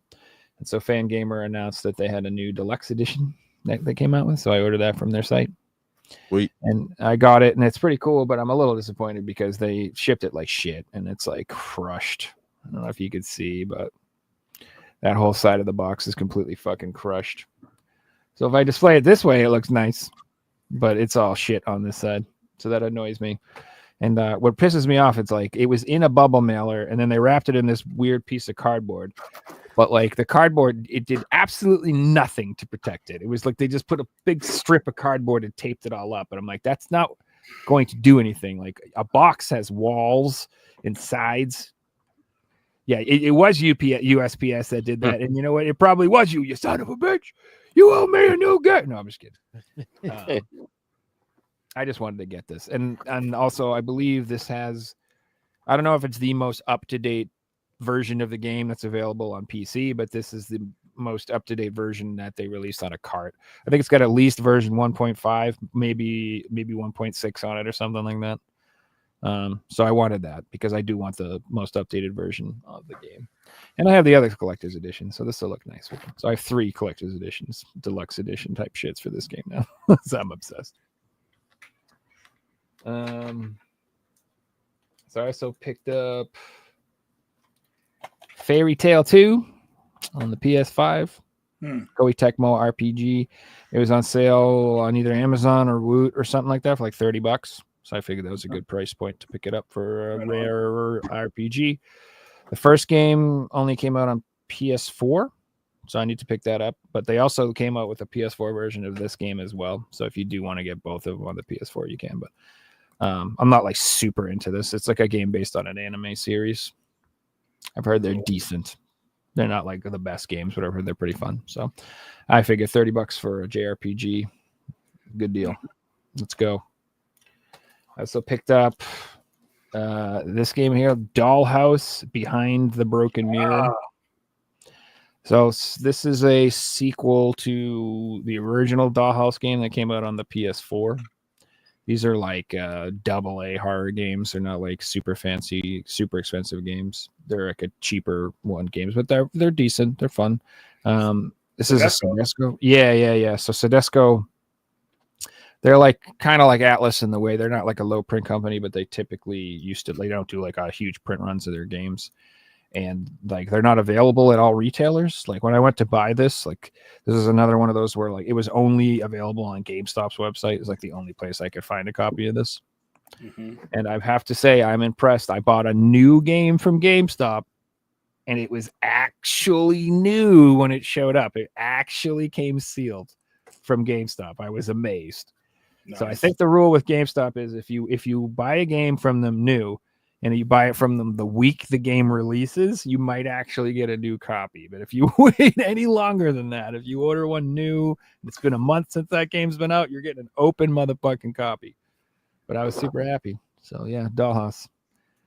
It's a horror game, and it's kind of a bitch to find. So it's a good pickup, I would say. But you never know how stuff works these days too. Like anything could be reprinted. So don't let the FOMO get to you if that game sells out real quick and it's like you can't get it for 6 months. Just try to be patient and wait. Because if the price creeps up to about $100, VGP will probably print it anyway. Yeah. So just relax. It's the truth. They reprinted that Evil Inside game, which is like a PAL horror game. I never thought that would happen in a million years, but that got reprinted. So I got this game went on sale on Amazon for $24.99. The Teenage Mutant Ninja Turtles Mutants Unleashed. It's a Ninja Turtle game. It's like a 3D action beat 'em up type game. Not 2D, but 3D. It looks fun. That's just part of my Ninja Turtle collection. I have every other Ninja Turtle game on PS4. Nice. And it was on sale for $24.99 on Amazon. Like I said, if you want to pick up a copy, that's the cheapest I've seen it. $24.99. Last week I said we were talking about Berserk. You guys heard of that anime, Berserk?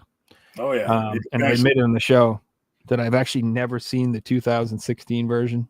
What? I've only seen the original, the 1997 one. I'm old. I'm an old man, and I only watch the old ones. I watched the new one a couple years ago, and I was blown away, dude. Like, dude, it's good. I heard people were like the animation sucks. It's the 1997 one's the best, blah blah blah. But then I was like, you know what? They must have nostalgia for it. People don't know what the hell they're talking about. So I finally purchased the 1996 full complete series of Berserk. Okay. And I plan on watching it because I felt like a fraud. I'm like, I really like the original. I've seen it a bunch, and I've just never seen this. So I was like, I should get it. Like, I don't know. I like Berserk. I mean, how bad could it be? I doubt it's going to piss me off that bad. So I bet it's good. So I picked this up. And I guess there's 3 movies too that came out. Like they take place in like the first story arc when he was younger or something like that. Right. Like they retell that as so I don't know. I'll pick those up probably too and watch those. So I picked up Berserk. And then my last pickup is speaking of that franchise we were bitching about earlier. Is I did get the controller. Last of Us. That's nice. Yeah, I'm not a huge fan of the franchise, like as we probably talked about. I don't hate it or anything. I'm not a hater, but I was like, I do like this controller, and I like the. Can you see? I like the box. Do you see like? Oh, it's I see the little graphs on there. Yeah. Yeah, that's fucking cool shit, man. The only one I seem to want is just the Astrobot one. If they bring that back for sale, I'll probably get that one. Which one? The Astrobot. Yeah, that one. Oh yeah, I that like that was one. a cool one. That was my favorite one. Yeah, I think that's. Oh well, I really like the Helldivers one too. They just came out with. I think that one's pretty badass. But this one's cool. And then on the back it says The Last of Us in big letters. Looks kind of neat. So right on. Cool. Good pickups, man. Thanks, man. I guess I'm next then, huh? Yep. The camera's on me. Well, as you guys know, we went to the Game On Expo show this past weekend. We were hoping Joe would show up. We waited for him, but he didn't show up. So we had to take over for him, man. We bought games like we thought Joe would buy games. So first game I'm going to show you guys here. What up, Sean? Is people don't know I really like the Sega Saturn back in the day. I still do like the system, but I am slowly rebuilding it. More Japanese games or fan translated games and some English games that are on the cheap. And here's one on the cheap. It's a Solar Eclipse for the Sega Saturn. And one of the reasons I picked this game up because it plays like a Star Fox game, but I love Claudia Christensen. I thought she was pretty hot back in the day. That's her. You kind of see her on the cover here. She was in what shows was she was in Maniac Cop Part 2. Oh man, classic.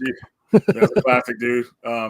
She was also in what's that movie with Treat Williams, The Substitute? She was in a third Substitute movie. She's pretty hot in that. But she's one of those actresses that is just, I don't know. There's something about her that kind of just stands out. I don't know if it was her voice or just, I don't know. But I thought she's hot. But she's probably the main reason I bought this game back in the day. But it does have FMV scenes in it. So that's when FMV was really popular. They were using it in games for cinematics. So got this, I think it was like $20 or $30 at the show. So, yeah, thought it was worth it. A new Sega Saturn game to add back to the collection. Smash JT, he was at the event as well. And he told me about this because it was the last day, and there was a place selling these posters they were originally going for $20, but they dropped them down to $10.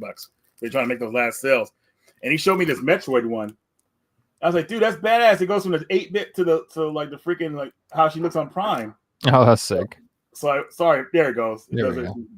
It does 3 different ones. Oh, it has 3 different ones. Yeah. Oh, that's so cool. I was like, dude, I said, where's this place at? I gotta go get one. And he gave me like a vague like location of where it was at. And we were looking for it because it was about to close. And I hit him up, and then he gave me a map of where the area was at. Then we finally found it. And of course, when we get there, they sold out of it. I was like, damn. They had a Zelda one, but I just had my mind on the Metroid one. And then when we were sitting at the table, Smash, he had just got from the Angry Video Game Nerds panel. He said, hey, did you get it? I said, no, man, I missed out on it. Thanks to you. I was like teasing him about it and laughing. And then he just said, man, no, man, you got to have it. So he gave me his, dude. I tried to talk him out of it, but he hooked me up with it. So I'm going to get this framed and everything. But Smash GT was looking out for me. So that's cool. Nice of him. Got that. What else do we have here? Reggie, you got a $5 super chat. Your video on what to buy on the PSN store helped me big time. Big thanks. Oh, really? Dude, that's back in the day, dude. Oh my God. Well, not back in the day, but it's like a couple of years ago. But that video still does good. I need to go back. It'll be evergreen when they try to shut it down again. I know. I could like post it again and everything like that. Yep. So yeah, that video took a lot of work to do, man. I did that video. I think it took me like a day to do it. Like I'm just constantly going back, capturing footage and getting all it together. But anyways, next game here. Thanks to Project Retro Games, Carlos. He brought 4 copies of this to the show, 3 copies of this to the show. And I talked about it in today's video. This is Metal Gun Slinger for the Game Boy Advance. So I talked to him about this is a really expensive game for the Game Boy Advance and $600 complete copy for Japan. I told him, hey, you should do an English translation for it if you know somebody. He found somebody that English translation for it. It's finally done. And he's releasing it within the next couple of weeks. I think he's making 15 copies of what he was saying. Nice. But he brought some copies to give to me, and he gave one to John Hancock, and I think he gave one to Jason too. So now we have copies of this game as well. But I'm just happy that I mentioned this game to him when he was able to make it a physical and translated in English. So happy about that. So it's like a running gun game. Haven't played it all the way through yet, but definitely an interesting one that should have come out to America originally. And then, of course, I got Metroid Plus from him as well. Oh, sorry about that. There we go. So Metroid Plus is the regular Metroid, just with extra features. Like it has 3 save slots, and you can see the map on the system. So you can see the map of where you're going. So the original Metroid, you couldn't see the map, so you had to kind of draw it out. Really annoying. This one fixes all the issues with that game. So if you don't have the original Metroid, definitely you want it, get this version instead. This is badass. And plus the cover looks way better, in my opinion. All right. Yeah, the first Metroid is unfortunately probably the worst one in the series. It's it's toughest to go back to and replay, I feel. I mean, yeah, go to Zero Metroid, because Zero is a remake of that game, which is a really good one. But you want the 8-bit action, get the Plus one. So one of the items I traded for at the show. Only right is Prime and Missiles to beat Mother Brain right now. I'm glad. I'm sorry. I mean, it's the best game ever. Don't be mad. I'm glad I got this game, this collector's edition back in one piece. The airport. Here is Siberia Collection for the PS5. So this comes with a frame of Kate and Donna, soundtrack, art book, obviously the collector's box, steel book, full game. I mean, it comes with a bunch of stuff. It's freaking huge. And initially, they were trying to charge $200 for this when this first came out. The seller had it on sale for $120. So I said, all right, man, I got 2 items that'll surpass that price that I could trade to them. I did that, and they hooked me up. They gave it to me. So I was like, perfect, dude. Now all I got to do is get it back home. Luckily, I packed it properly in my suitcase and didn't have a scratch on it. So Siberia Collection, a point-and-click game. if you don't know the Siberia collection, or if you don't know the Siberia games, most of you guys probably know them from the collection on PS3 that was really rare. So a lot of people have that, even though I don't know if it's super rare anymore because they had a reprint for it. But I think it's come down quite a bit, obviously. yeah. What else? Oh, one more thing here. I got this at the airport too. I got lucky and got this on the airplane. At the last minute of the show, a friend he told me he was opening a store, so he bought some posters to put in the store, and I really wanted the poster he had. So where'd you get it from? He sold. This is the last one, but I'll sell it to you. And I was like, really? So he sold it to me for the same price. And this is Tales of Exilia. Sorry about the hope you guys can see that. It's a big ass poster of it here. Yeah, it's like a framed poster. And it's a frame. And I got this on the plane, thankfully. Actually, by having this item on the plane, they bumped me up. They bumped me up to get on the plane faster. So I'm glad I actually bought that off of them because I didn't think they were going to take it. I thought they might, but you never know till the last minute sometimes. So when they took it, they put it in the cupboard for me or wherever they put it. They were like, "Is that Zillia or Grace is F? Zillia? All right, get in here." I'm just kidding. It would have been like choices on their preference of the game, but luckily Zillia, that's my favorite one out of the two. But yeah, I got that at the show. I also got Phantom Breaker Omnia. This is a fighting game for the Switch. I have the PS4 version, but I saw the Switch version. I said, "Yep, let me have them because what if I want to play the game on the go?" I'm a fighting game fan at heart, even though I'm not that good at them anymore. Those games take dedication, and you need to have people to play against you to make you better. Exactly. Yep. It's just like I just like playing against a computer these days, or just like just friends here and there.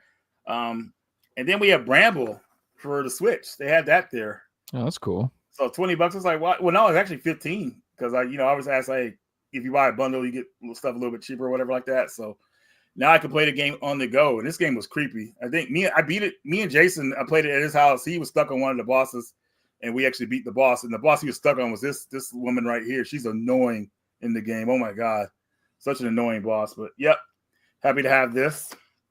I also got a Wii game. Hopefully, Marcus will be proud of me. I got Lost in Shadow. This is my second time owning it from years ago. So Nice. got it. I got it for, I think it was $20. So that's a good price, right? Yep. Yeah. So It's a cool complete, game. cool It's like game. a platformer where you have to like do stuff with your shadow, or you are Exactly. The shadow is you are the shadow, pretty much. Yeah. So okay.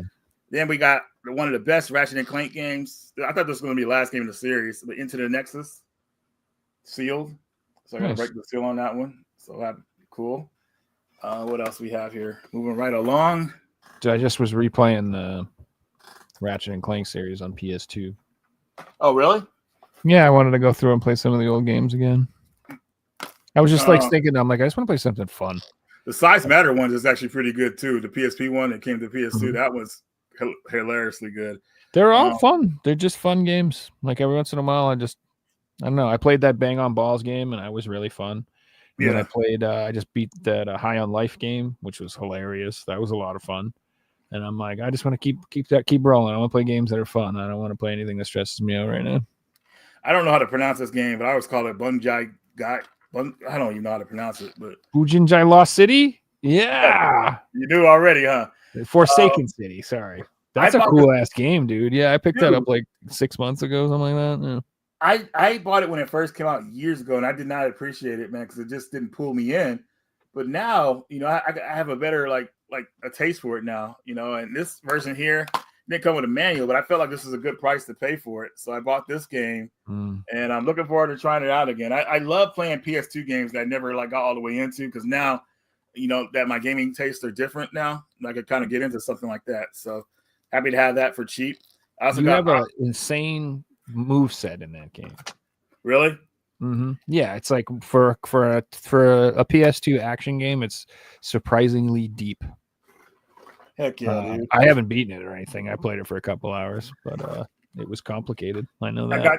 I didn't get this at the show, but I got this sent to me from Half Price Books. I bought it off Amazon. This is like Wild West Shootout, and it comes with the gun in the game, of course. Nice. But that was kind of cool by Zoo. Zoo put out some weird stuff, That's super nice. Is this Zoo? I thought it was Zoo. I got to make sure because hold on a second. It doesn't say Zoo on here, so maybe it wasn't them. But still, either way, it's still cool. So I have this game with the gun. So happy about that. Peripherals. I got Aqua Moto Racing Utopia.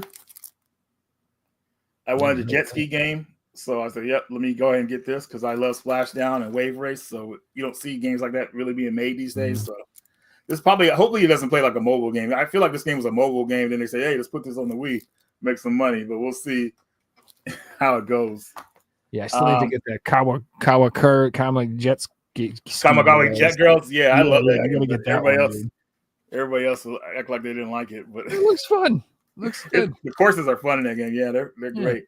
The Bug Princess is the I think the English name for this game, but this is another shoot 'em up. Hushi, mami, sami, yami, yami. Something like that, right? I got this at the show. Mushi hami. I used to know how to say it. Espeluga Part 2 for I think that's how you pronounce it. This is for Espeluga 2, yeah. Espeluga 2, yeah. It's part of the Parade series. But yeah, got this game at the show as well. I also got John Riggs' new game he designed. John Riggs designed this game called Stack in a Track. So you're basically stacking chairs in a church trying to impress girls. And he told me that when I told people that, they would get the joke of stacking whoever gets his most chairs stacked, the girls are most impressed with. So, yeah, stacking chairs at a church. There you go. I like the artwork. My buddy DJ hooked me up with FX Yuki collector's edition for the Genesis. So a lot of goodies inside here, soundtrack and all these extra stuff. So FX Yuki is a game he did like quite a few years ago now. It's been like I think since 2017 that game was finished, but it's still popular and they're making a sequel to it and he's doing other game projects. So happy about that. You say he's got another game coming out soon too? Yeah, it's called Ninja. And it plays like a gallery, like a Bubble Bobble type game, but it's just more refined. So I got to play that at the show as well. And here is the arcade, Switch Mini Arcade for the game. Oh, yeah. So I got have the game as arcade. So I bought this first thing and the game was in here. And then he told me it wasn't, but he sold it to me for a good price. I said, well, let me go look for the game. And next two vendors I went to, one of them had the game. So I was like, yes, perfect. Yeah, they made three of those. There's they had one for Mushi, Hamisami, Espeluga, and Dodonpachi Resurrection. They made three of them. And one of my, I guess this is my Holy Grail pickup because this was given to me at the show. I was supposed to trade for it. The guy ended up giving it to me. Mort's Garage is a YouTube channel that does a lot of like game hunting and things like that. Yeah, Mort, good guy. And Mort, I was trying to he wanted to film it, like the whole pickup thing. I was like, oh, okay, whatever. I was nervous because I wanted to bring him good stuff. The stuff I brought him was worth like good in trade, but I wanted him to be impressed with it too. So I remember I gave him this game called The Mortuary because his name's Mort, so Mortuary, get it? And I guess that didn't run too good with him because he's like, oh yeah, whatever. No, I'm just kidding. He didn't do that, but the trade was pretty equal. But he ended up giving me the game instead. Like he said, he'd keep the trade to somebody else, and he gave me Kingdom Hearts for PSP and box. Yeah, something I've been wanting for a long time, but I didn't know. I hadn't seen it in a long time until he showed it on his channel on his Instagram. Sick. So shout out to Mort for making it happen.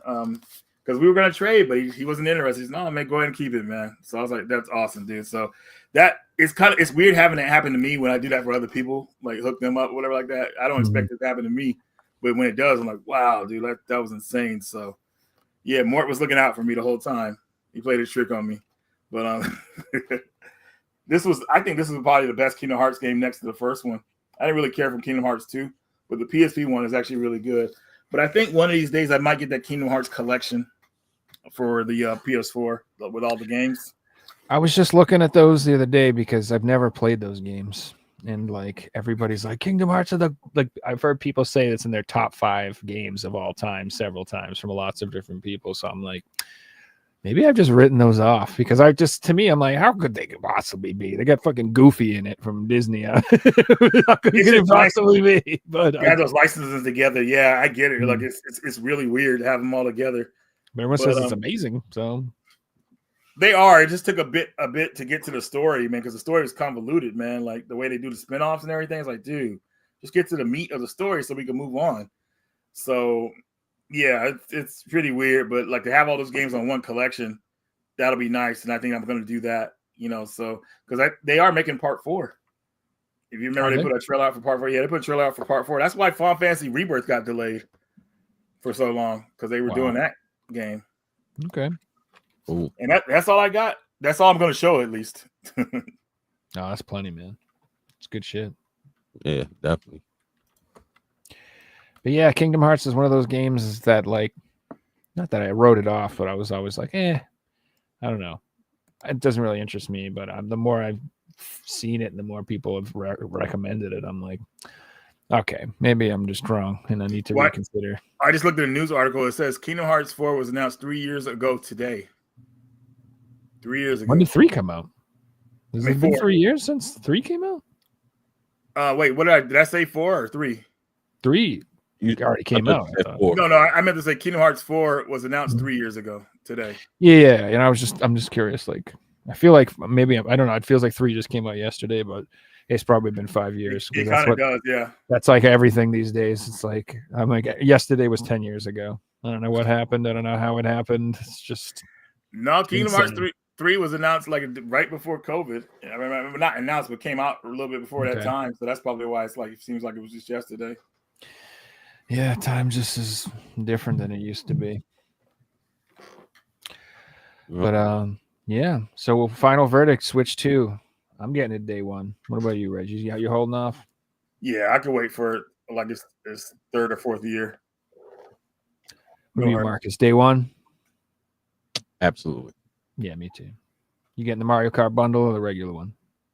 I'll probably get the regular one just because the game, if the physical game was in there, I probably did it, but because it's not. It's a digital code. Yeah, I'll just get buy the game separate.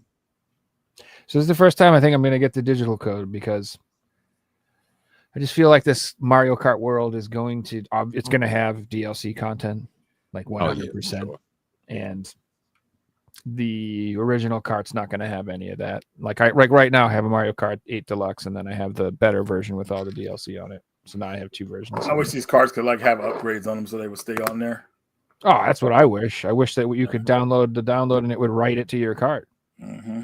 Problem solved for everything. Imagine if a patch came out and it just went boop, boop, boop, and rewrote it on your cart, updated it to the newest game. You're good to go. Yep. That's the dream come true. But who knows what that would do? It all comes down to like what kind of piracy would that open them up to if they were allowed to do that? People would be putting in fake carts and blank carts and hooking 8 switches up with tinfoil so it downloads onto 8 carts, and the amount of effort people put into stealing is amazing. It's amazing. I'm like the engineering and the time. They're like, all you got to do is take it apart and solder your thing and put this fake thing and chip in here, and you can rip out, you can steal everything. I'm just like, okay, how about you just like take that technology and that energy and invent something and sell it, and then you don't need to steal shit. How about that instead? So, but I'll be perfectly frank that once everything's all digital, if I could steal away, I don't give a shit anymore. When they stop producing physical products, I don't give a crap. Once it's all like this licensed bullshit, you're basically renting it. Like, before? The last thing I guess we'll talk about is there's this game preservation project coming out, and they've been like having like a lawsuit against Ubisoft in Europe about that game, The Crew. Are you familiar with any of that? Yeah. Well, like Ubisoft basically, came out with this big statement saying that like you do not own anything when you buy a game. You're just renting it. All you're doing is purchasing a license to play with the game. You don't own shit. They don't have to provide you with content. They can shut down all the games, and your discs are basically screw you. You paid for the game, but it's not yours. That's their stance. Yeah, they want you to be a subscription service. Yeah, that's what they want to be. And I want everyone to go pay attention to that story and read about it, because that's the future that you're advocating for when you don't want a physical media anymore. And that's what you're advocating for if you want only games that are online service or require DRM or have to be online or have some sort of check. Because if you think these companies care about providing you with that service after they've made money off of you, they do not. They do not. In fact, they want to shut that stuff down and kick you off that shit so you'll buy new games. Mm-hmm. One of the biggest reasons I think they want the all digital future and they want to do that is so that you can't own stuff forever and you can't keep playing old games forever, and like you can't just you have to be forced into their ecosystem at all times. It's kind of funny when you talk about that, because if they do that, it'll force people to kind of go back to retro, and then it'll open up another market for retro physical media. Because we know enough about like physical media that it will never die completely. Like it'll always be around in some form.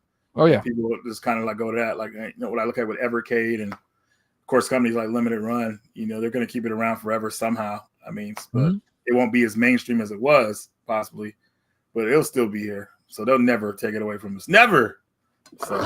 From my cold dead hands, take it from my physical hardware. Well, I'm glad that people seem to be upset about it online a little bit. I know that it's funny to me that the game key card thing seems to be the thing that actually like has put it in the limelight, and I've been over here screaming about it since PS4. I'm like, these games aren't on the disc. There's a download code. I've been flipping out about this shit for years, and I feel like I'm like the crazy person. Nobody cares, and then now finally people are like, wait a second, fella. Are you saying the whole game's not on this darn thing here? And I'm like, yes, finally. People, yes, it's not all on there. You should care. You should tell them that they should put the whole fucking game on there. Like, God damn it. Like, I'm glad that it's at least a conversation. I feel like that's a huge step in the right direction. It shows that there's a consciousness in the market about it, and that game developers may at least be like, will we make more money digitally only? Or will we make less if we don't release a physical? Maybe we'll make less. Maybe we should. Maybe there's a bunch of crazy people like this freaking Joe Rad dude. You seen this guy? He's nuts. He gets mad if you have to download 1 megabyte. He's furious. He's like all mad about it. So, I don't know. That's a good sign. Keep it up, boys. Yep. Don't buy game cards. I'm just kidding. I know. That's like one of my biggest pet peeves when people tell people what they should and shouldn't buy. Buy whatever the fuck you want. I don't care. I'm just not going to buy them. And I'm going to be mad about it if you guys do. Stop it. No, I'm just kidding. But yeah, it's been a great show. Marcus, where can everybody find you? At VideoGameVotary on all platforms. That's right. He's on the Twitter, on the X. He's on the YouTubes. He's on the Instagrams. He's on OkCupid. He's on Christian Mingle. No, I'm just kidding. You can find him if you want him. Go sub to him. He's got great stuff. You can follow him along his journey into collecting a full DS set. You can go check out his backlog if you'd like to see his Wii set collecting. It's really good stuff. Really good videos. Reggie, everybody knows you. Yeah, I'm already subbed him. Where can you find Reggie? All platforms as well, at least I think. So come check me out. That's right.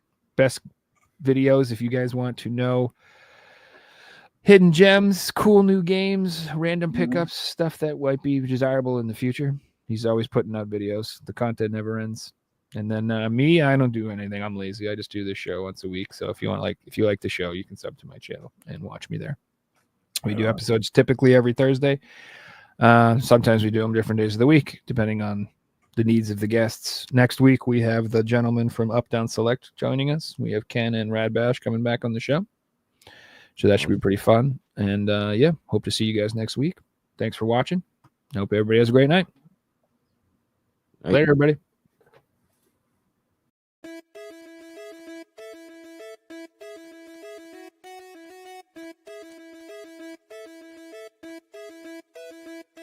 You found the coolest place to be, the PlayStation Collecting Season. Come on, won't you stay with me? Welcome to the show. Gather round the boys and girls, collectors from around the world. Let's show the people what they need to know. Welcome to the show. Gonna talk to guests, only got the best. Gonna put their knowledge to the test. Gonna laugh and eat, gonna live the dream. Gonna show you things you've never seen. Gonna sing the song to the break of dawn. Gonna rock this party all night long. So come on everybody, let me see you dance. Get yourself ready, you got one more chance. You found the coolest place to be.